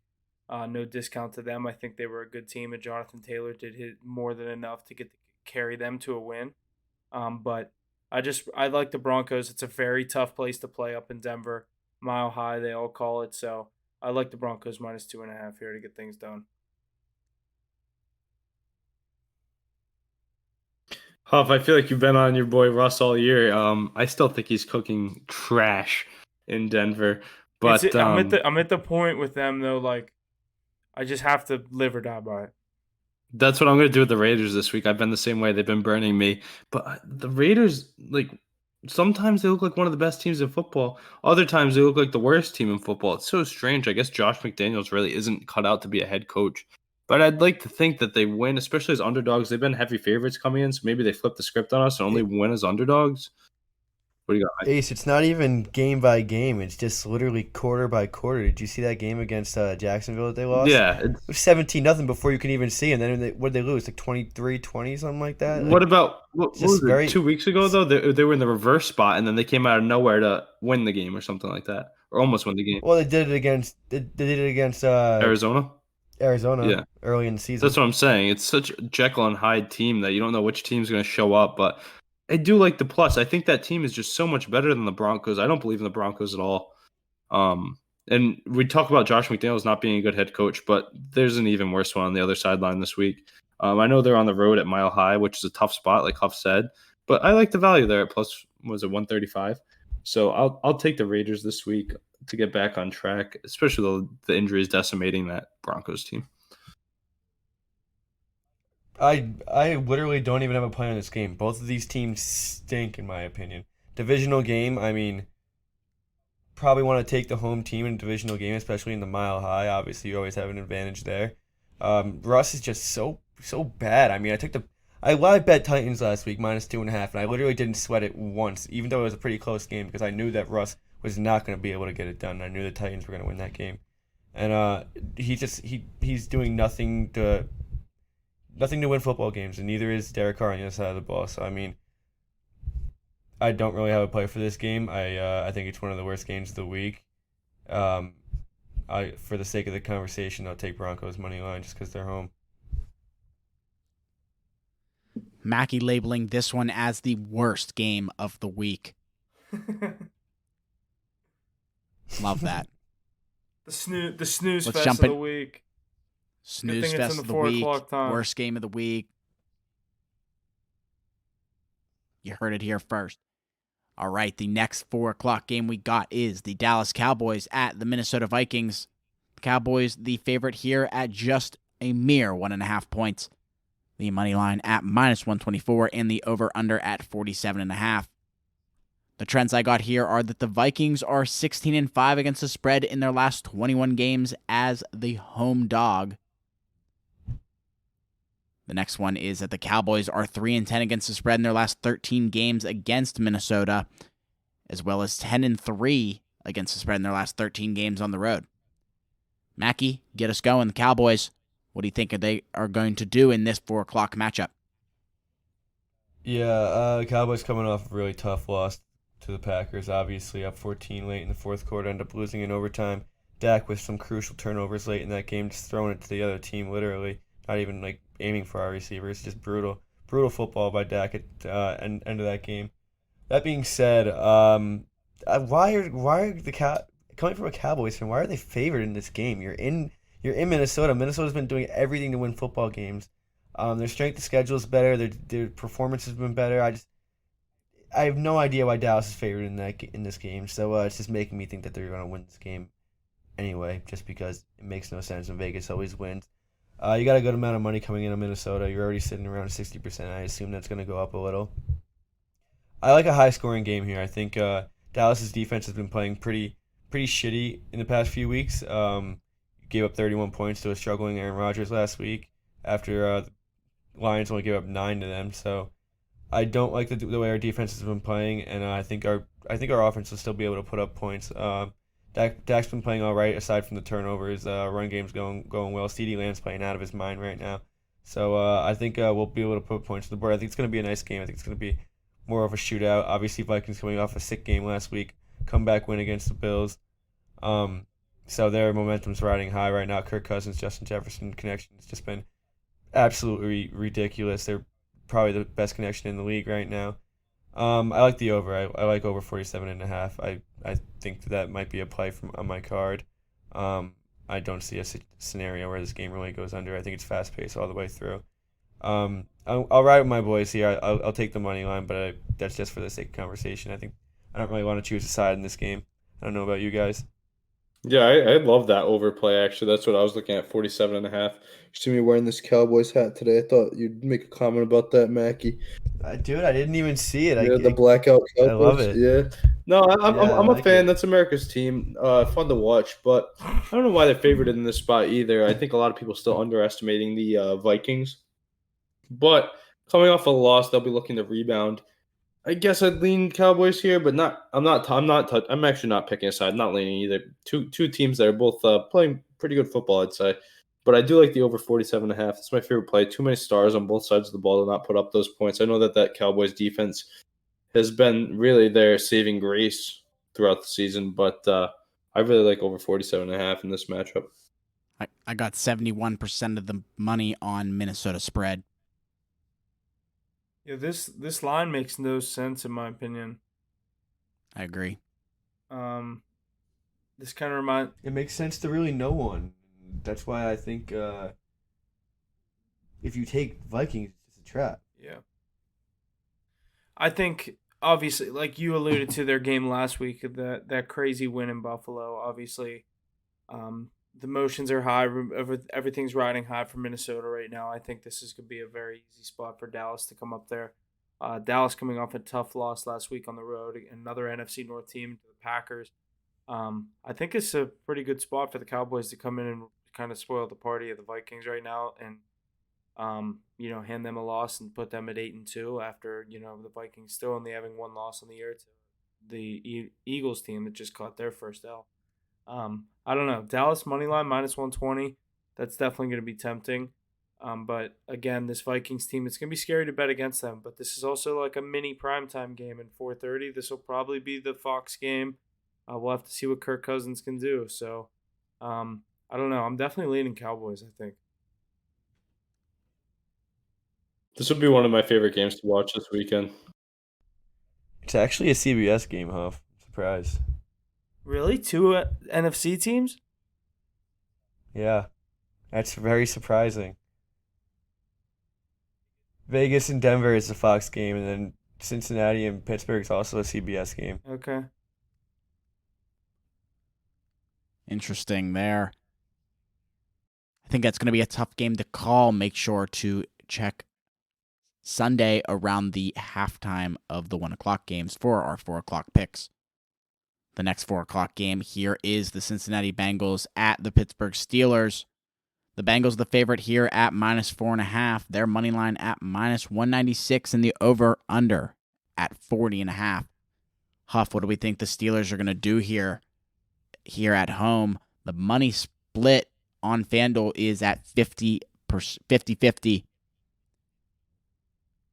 What do we think? 4:30 game.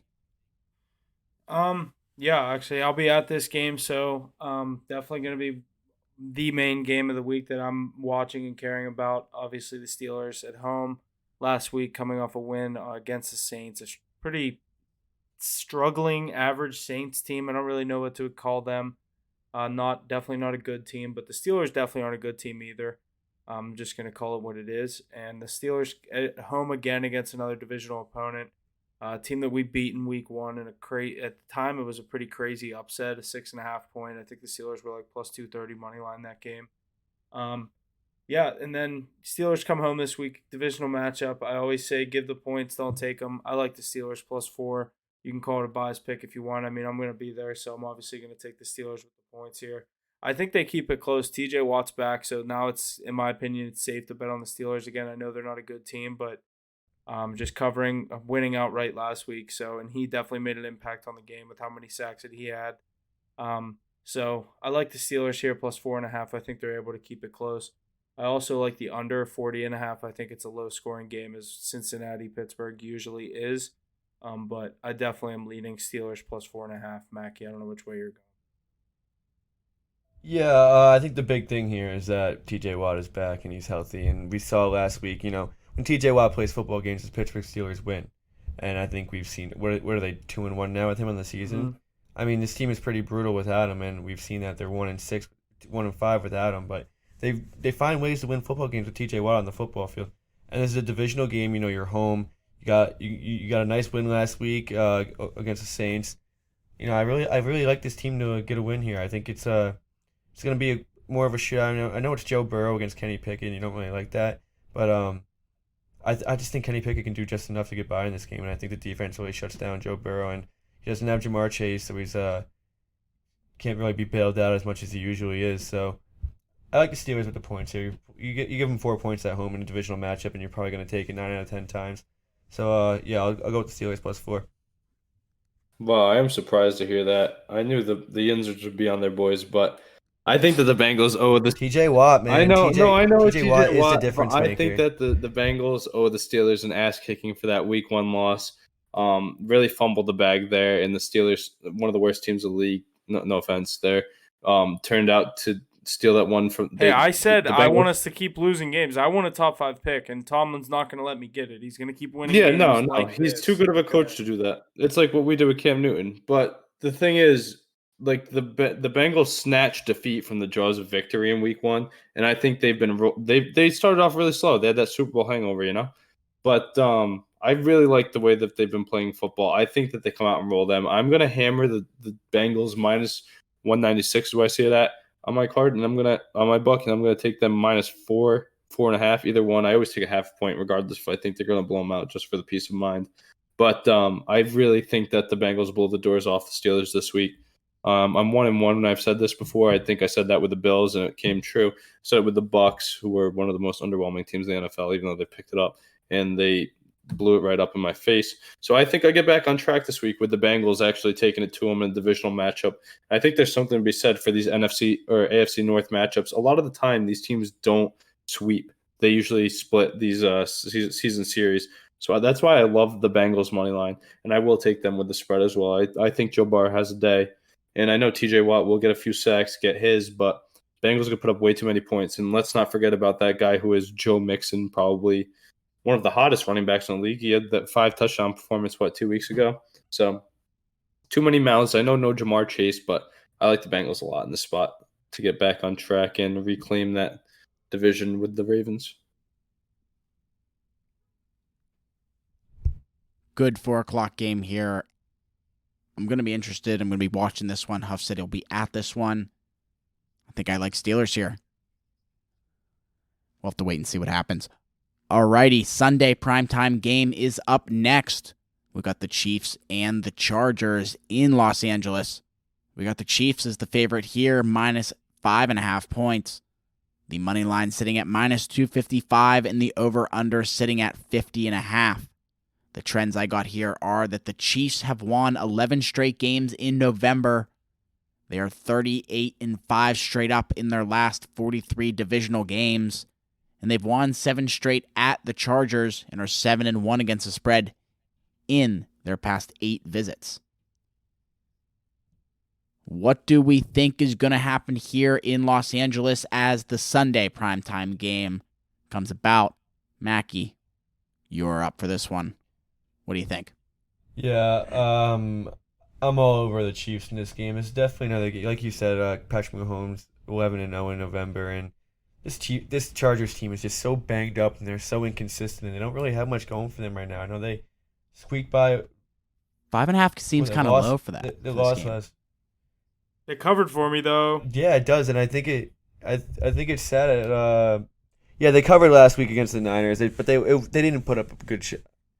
I mean, I guess they put up a good shot. I don't know. That was a tough game. If you guys remember, this is about the same spread that these two teams had the last time they met, and it fell right in between that 5 points with the Chiefs winning. Yeah, that was a healthier Chargers team. Justin Herbert was 100%. Not really. J.C. Jackson was still playing. Remember Justin Herbert but you remember in the fourth quarter he backdoor covered with the broken rib touchdown? That was the insane backdoor cover, yeah. He backdoored with the rib problem. So before the rib problem, he wasn't doing shit. But he drove the field with the rib problem. That's what I'm saying. He made that sick 40-yard throw on fourth down. I think it was ridiculous. Well, what about that game too? The Chargers should have won that game. If you remember, Gerald Everett dropped a touchdown into the Chiefs rookie's defensive hands for a 100-yard pick six. That changed the whole complexity of the game. Yeah, you're right. It did, and I don't think that's any different this game. I think the Chiefs are definitely gonna. Dude, the Chiefs are so good, and they're showing how good they are. They're 7-2 now. They're back on a roll. They always hit this spot in the middle of the season where they just prove that they're the best team in the league, and they know what Pat Mahomes can do, and they're rolling right now. And Chargers are doing the complete opposite. They squeaked by a win 2 weeks ago against the Falcons by 3 points. A really bad Falcons team at the moment. You kind of got exposed last week against the Niners. They controlled that entire second half. I know they somehow had a first half lead, but I don't really know that they obviously weren't holding on to that. I just don't think they can compete against these top contenders anymore, especially with how injured they are. I think 5.5 points right now is not enough. I know it's a primetime game, and Pat Mahomes always falls. All right, he doesn't start off games hot in a primetime game. Obviously, last 2 weeks ago he played the Titans and squeaked out a win in overtime, but Titans are way better than the Chargers right now. The Chargers are not a very good football team right now with all their injuries, so I think Chiefs will cover this 5.5 points and get a pretty easy win here. I'm right. Yeah, I mean, 5.5 is just a lot. A divisional game. It scares me. I mean, I understand everything you're saying. I agree with you. They're banged up, really banged up. But divisional game at home, Justin Herbert's getting healthier. Austin Eckler's been playing great. Also, the injury to Juju Smith-Schuster, let's not sweep that under the rug. That's Mahomes' security blanket. But I do love the addition of Kadarius Toney coming on and absorbing some of those targets and stepping up into a larger role. I do think the Chiefs win this game. 5.5 points is just tough against Justin Herbert. He still loves to stick around, got a great arm. He can score points at any given moment. They're at home, and it's a divisional game. I think my prop that I'll probably do is the Mahomes passing yardage prop. That's a good one. It hit the last time in the prime time against the Titans. Like you said, he struggles in the prime time, but when he struggles, that's when they throw every play. They don't like to run as it is, but every play will turn into passing yardage for Patrick Mahomes. So I love that play.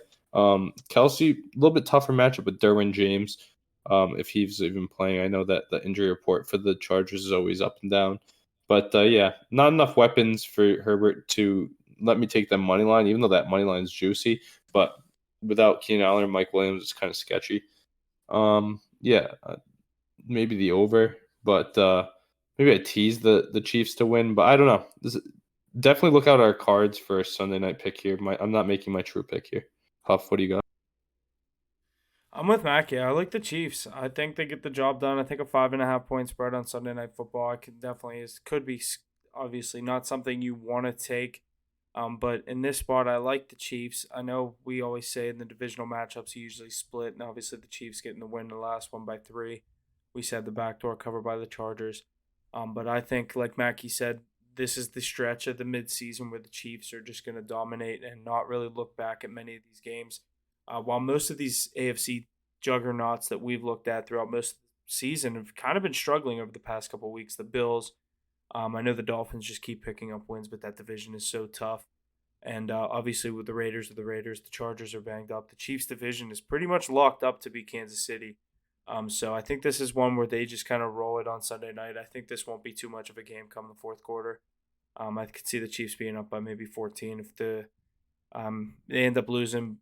I don't see a situation where the Chargers even win this game, but I like the Chiefs -5.5. You don't think the Chargers tighten up that division? I mean, coming into the season, we talk about how hot they are and how much they're on the uptick. Herbert, That team. I know they're injured. It's not even close to the same team that we were talking about at the beginning of the season. No, I It's agree not. with you. It's like You literally. don't think in a primetime game at home that they have a chance to win? You don't think there's any chance that Dude, I took them last week we saw in what San happened last week. Francisco. I think obviously there's.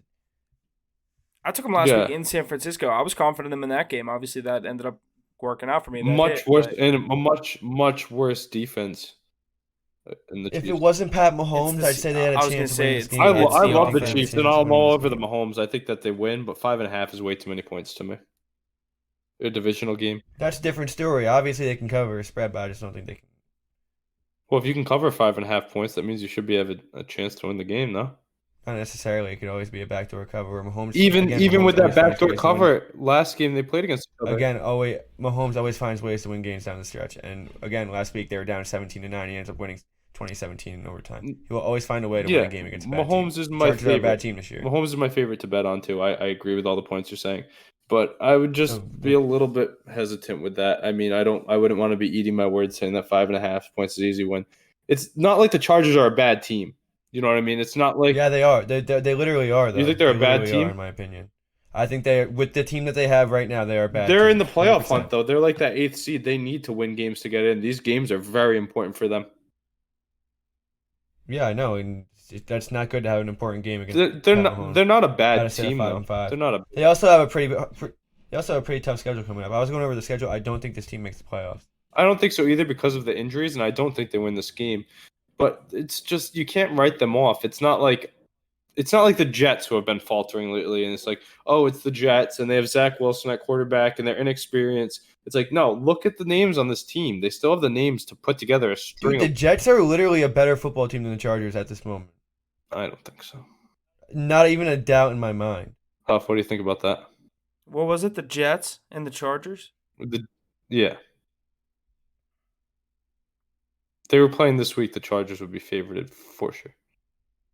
Yeah, but I'd probably take the Jets plus the points. That's the thing. Yeah, is, like, but neither. I don't. Who do you believe in more, the Chargers or the Jets? Dude, the Chargers are so good at losing football. No, I agree with you. They are so good at underachieving. To write them off on, I just don't. They always have too much talent. They have too much talent in that. Too much talent in that week 7. Is so important. Like Justin Herbert can win you a game on his own. Dude, who do you think's better, Derek Carr or Justin Herbert? Justin Herbert. Okay, Derek Carr beat him out in Week 18 in a winner-go-home game last year because Justin Herbert is so good at losing important football games. And he will never be that good because. No, dude, he's done it like 3 years in a row. You can't write off They've had a Justin good Herbert team. when he's in his 3rd season. I'm not writing off Justin Herbert. He's a good quarterback, but he's the most unclutched quarterback ever in his first 3 seasons. It's actually crazy. Like he loses. Well, he's also the only quarterback that loses his top receiver year in and year out. It really sounds like you're just making excuses for him at this point. No, I don't think he wins this game. Is always you saying the Chargers are a bad team is a bad take. They're not a bad team. Dude, the Chargers are a bad team right now. They barely beat a What's their record? Like you said, Marcus Mariota's been. They're 5-4. They're not a bad team. Why not? Because they're above 500. There's a bunch of teams that are below. Dude, wait till the end of the season, dude. What do you think they finish? I also just said right now with all their injuries. With all their injuries. What do you think they finish? I'd have to go off over. the top of your head. At 8 and 9. 8 and 9. That's not a bad team though. It's mediocre. Why not? Why is that not a It's bad mediocre team? team. What if the Giants finish 8-9? What are you going to say about them? They're not the bad teams will finish with like You 30 would say, wins. you would 100%, you would say right now, The Chargers you would can say beat if the Giants anybody. finish 8-9, you'd be like, yeah, that team's shit. You'd say, No, I wouldn't say they're shit. You'd say that team is I wouldn't shit. say they're shit. Yes, you would. No, I wouldn't. I Yes, would you say would, because there's. you know what I'd say shit? The teams that are going to be top 5 in the draft. Those are the only bad teams. If you're in the middle, if you're around 9 and 8, that means you could beat to anybody or lose to anybody. You're not a bad team. You're just badly coached or you're That's injured. not really true. If the Commanders finish 8-9, they're still a bad team. Right now they're 5-5. They're a bad team. But look at the division that the Chargers play in also. You said it yourself. They have one of the hardest schedules down the stretch. The NFC East is literally statistically the best division in football. All right, so now you're using two different arguments, though. You're going off of statistics like I was trying to do No, before, I just said. and now you're no, going I- off of okay, if they're good or bad. I Your just head. said statistically, so you didn't have an argument for it. They're 5 and 4. If you're 5 and 4, you're a good team. Who's 5 and 4? The Chargers. They're 5. Oh, I thought you meant the Commander. That doesn't mean that you're a good It means team. you're pretty dude. good Like- if you're above 500 to me. Oh, okay. How many teams have 5 I wins? disagree. How many teams have 5 wins in the NFL right now? 5 or more. Probably 16. Probably about 16. You think? Probably around half. Yeah. Let me see. My phone's dead. Let's see. We'll look that up. NFL. I'll look it up right now. How many teams are above 500? Is another. 17 teams have 5 wins. I think there's 17 They're in a good football playoff teams spot. in the NFL. No, they're in a playoff spot right now. They're not a bad team. In the AFC, there's only 1, 2, That's just 3, 4, and then besides the AFC East, but you have 4 other teams in the AFC East that are above 5 and 4. But they're no shot at They're not a contending. There's bad 17 teams. I'm not saying they're going to win the Super 17 Bowl or even teams the that have playoffs, 5 but wins. the fact that you're saying they're a bad team is not true. Why not? It's a take. They're not bad It's though. It's not untrue. Just because you say it's untrue, it's my take. Yeah, it's valid, but I just think it's a bad take. I can say that they have too much talent to be a bad team. You could say the Raiders are a bad team with talent because their record. If you're 5 and 4, You just contradicted yourself. They have too much talent to be a bad team. The Raiders are a but they're bad 5 team. and with a lot 4 of with talent. the talent. They don't have the talent right now on the field. They have nobody on the field. They have Justin They have Herbert. Herbert, Austin Eckler, Eckler. Bosa, James. You have your two top receivers on the IR. You have J.C. Jackson on the IR. You just paid him $30 million. How many teams have a Your quarterback and running back as good as those two, and then 2 defensive players as good as those two, though? It doesn't matter. It matters what you have around it. Well, they're 5 and 4. Oh my god. They're sitting in a good spot. Yeah. Well, They have a tough matchup this week, but I bet you they still finish with 10 wins. I 100% doubt that they have 10 wins this year. All right. Go through their schedule right now and pick out 5 more wins. I don't have the schedule up You two right should now, have a but- friendly wager on this. That sounds like a fun thing to put a friendly long-term wager I think on. the Chiefs win this week, obviously. I do it every year with my boy that's a huge Chargers fan, and I win every single year. That's how I know this. Like, he does it I consistently. don't care about the Chargers that much. I just think they're a decent team, though. They're not bad. You can't say they're a bad team. They could beat anybody in the NFL. They're a bad team. I don't know. I don't think so. I'll disagree with you on that. Okay, so they have. Hopefully Justin Herbert turns up like Justin Fields did when you talk down on the Justins, and then they just start bawling after. So maybe Mackey's speaking it into existence by negating it. Yeah, I don't know. I think this might go the opposite way. That's what you said last time. That's what you said about the Bruins. The Vikings. 82 game season, dude. Just hold on to the end of the season. Yeah. But no, I do think the Chargers lose this week. But like I said, it's just that's a pesky team. Pesky team. You don't want to see the Chargers on your schedule, I would say.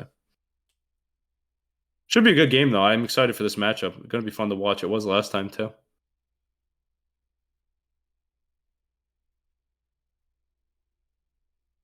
Remember when we were in the offseason talking about how good the Chargers were? I bet you we could pull up clips of maybe you guys saying they could win the division. And it's not even the same team. no, but still, How many times I gotta say it's literally a no, I completely agree, but I different still team. think they're a It's good team without those guys. They're 5 and 4. Too much changes me. Like when Josh Palmer's your number 1 receiver, I can't.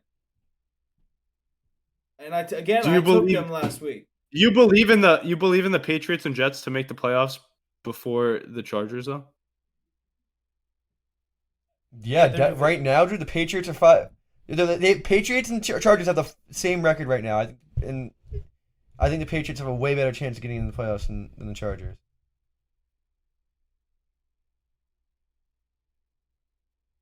They don't have one credible win. Oh my God, not one. Who?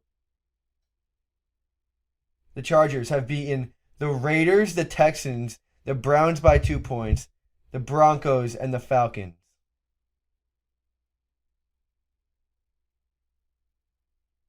The Browns is their best win without Deshaun Watson, and they beat them by 2 points because Cam York can't hit a 55-yard field goal.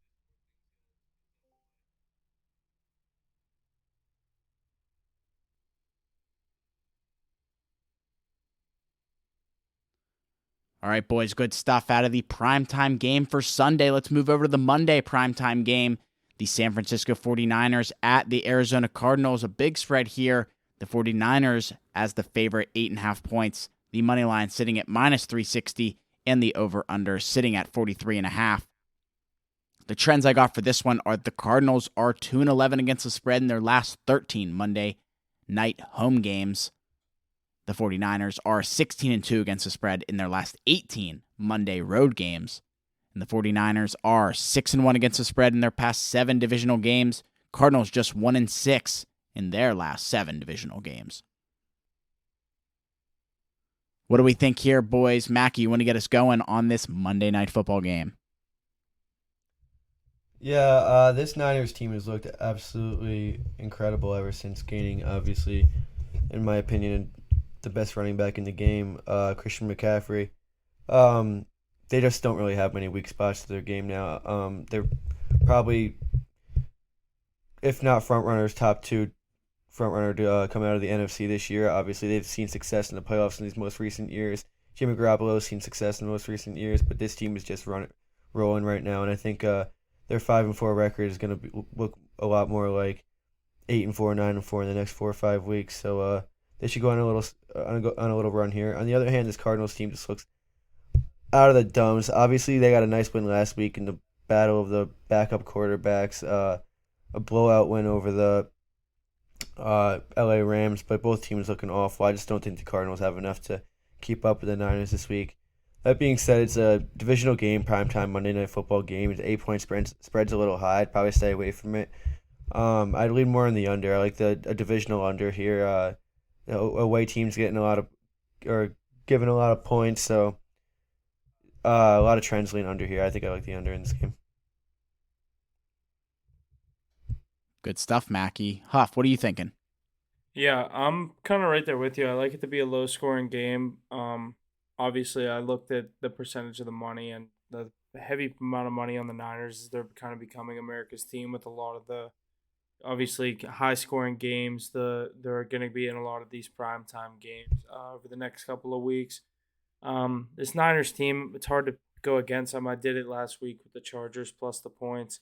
I'm probably going to do it again this week. I'm going to take the Cardinals probably plus 8.5. I think it is 8, whatever it is. Anytime I see that many points in a primetime game, I usually just rip it and see what happens. But I like the under and probably leaning Cardinals with the points.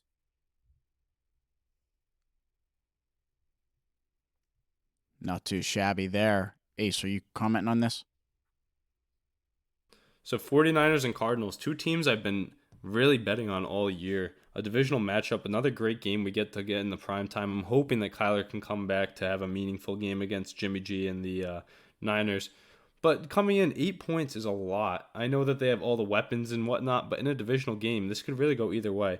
I might be leaning on Cardinals' money line here, just to have them get back into the division. 5-6 would put them, and it would make the Niners go back to 500 at 5-5 and really tighten things up, as I think the Seahawks are trending down too. So this division could come down to the wire with a big win by Murray and co. At home, it's going to be a tough spot, but I think Hopkins will have a day. Definitely going to be looking at his prop, and then CMC, we know he'll be eating on the other side. So will be a fun one to watch, one of my favorite ones of the week. Definitely look at the card. Nothing official from me yet for this game, but I will be having plays this Monday Night Football. Another interesting week here, week 11. That's going to wrap it up this week. Lots of good stuff to come out. Be sure to check out all our social media platforms on Instagram, Facebook, and Twitter. for all our picks each and every game day. Very excited about this week. Anything else to add, boys? Lots of good stuff out of this week. That's all I got. Yeah, not much else coming from me. Thanks for listening. See you guys next week. Let's have a good week 11 in the NFL and all the other sports. So, like you said, stay tuned. Everything we have all social media. Yeah, see you guys next week. Thanks for listening. Yeah, just another great week of football. Got a nice slate this Sunday and some nice primetime games this week. So it should be a good week of football. Excited to get into it.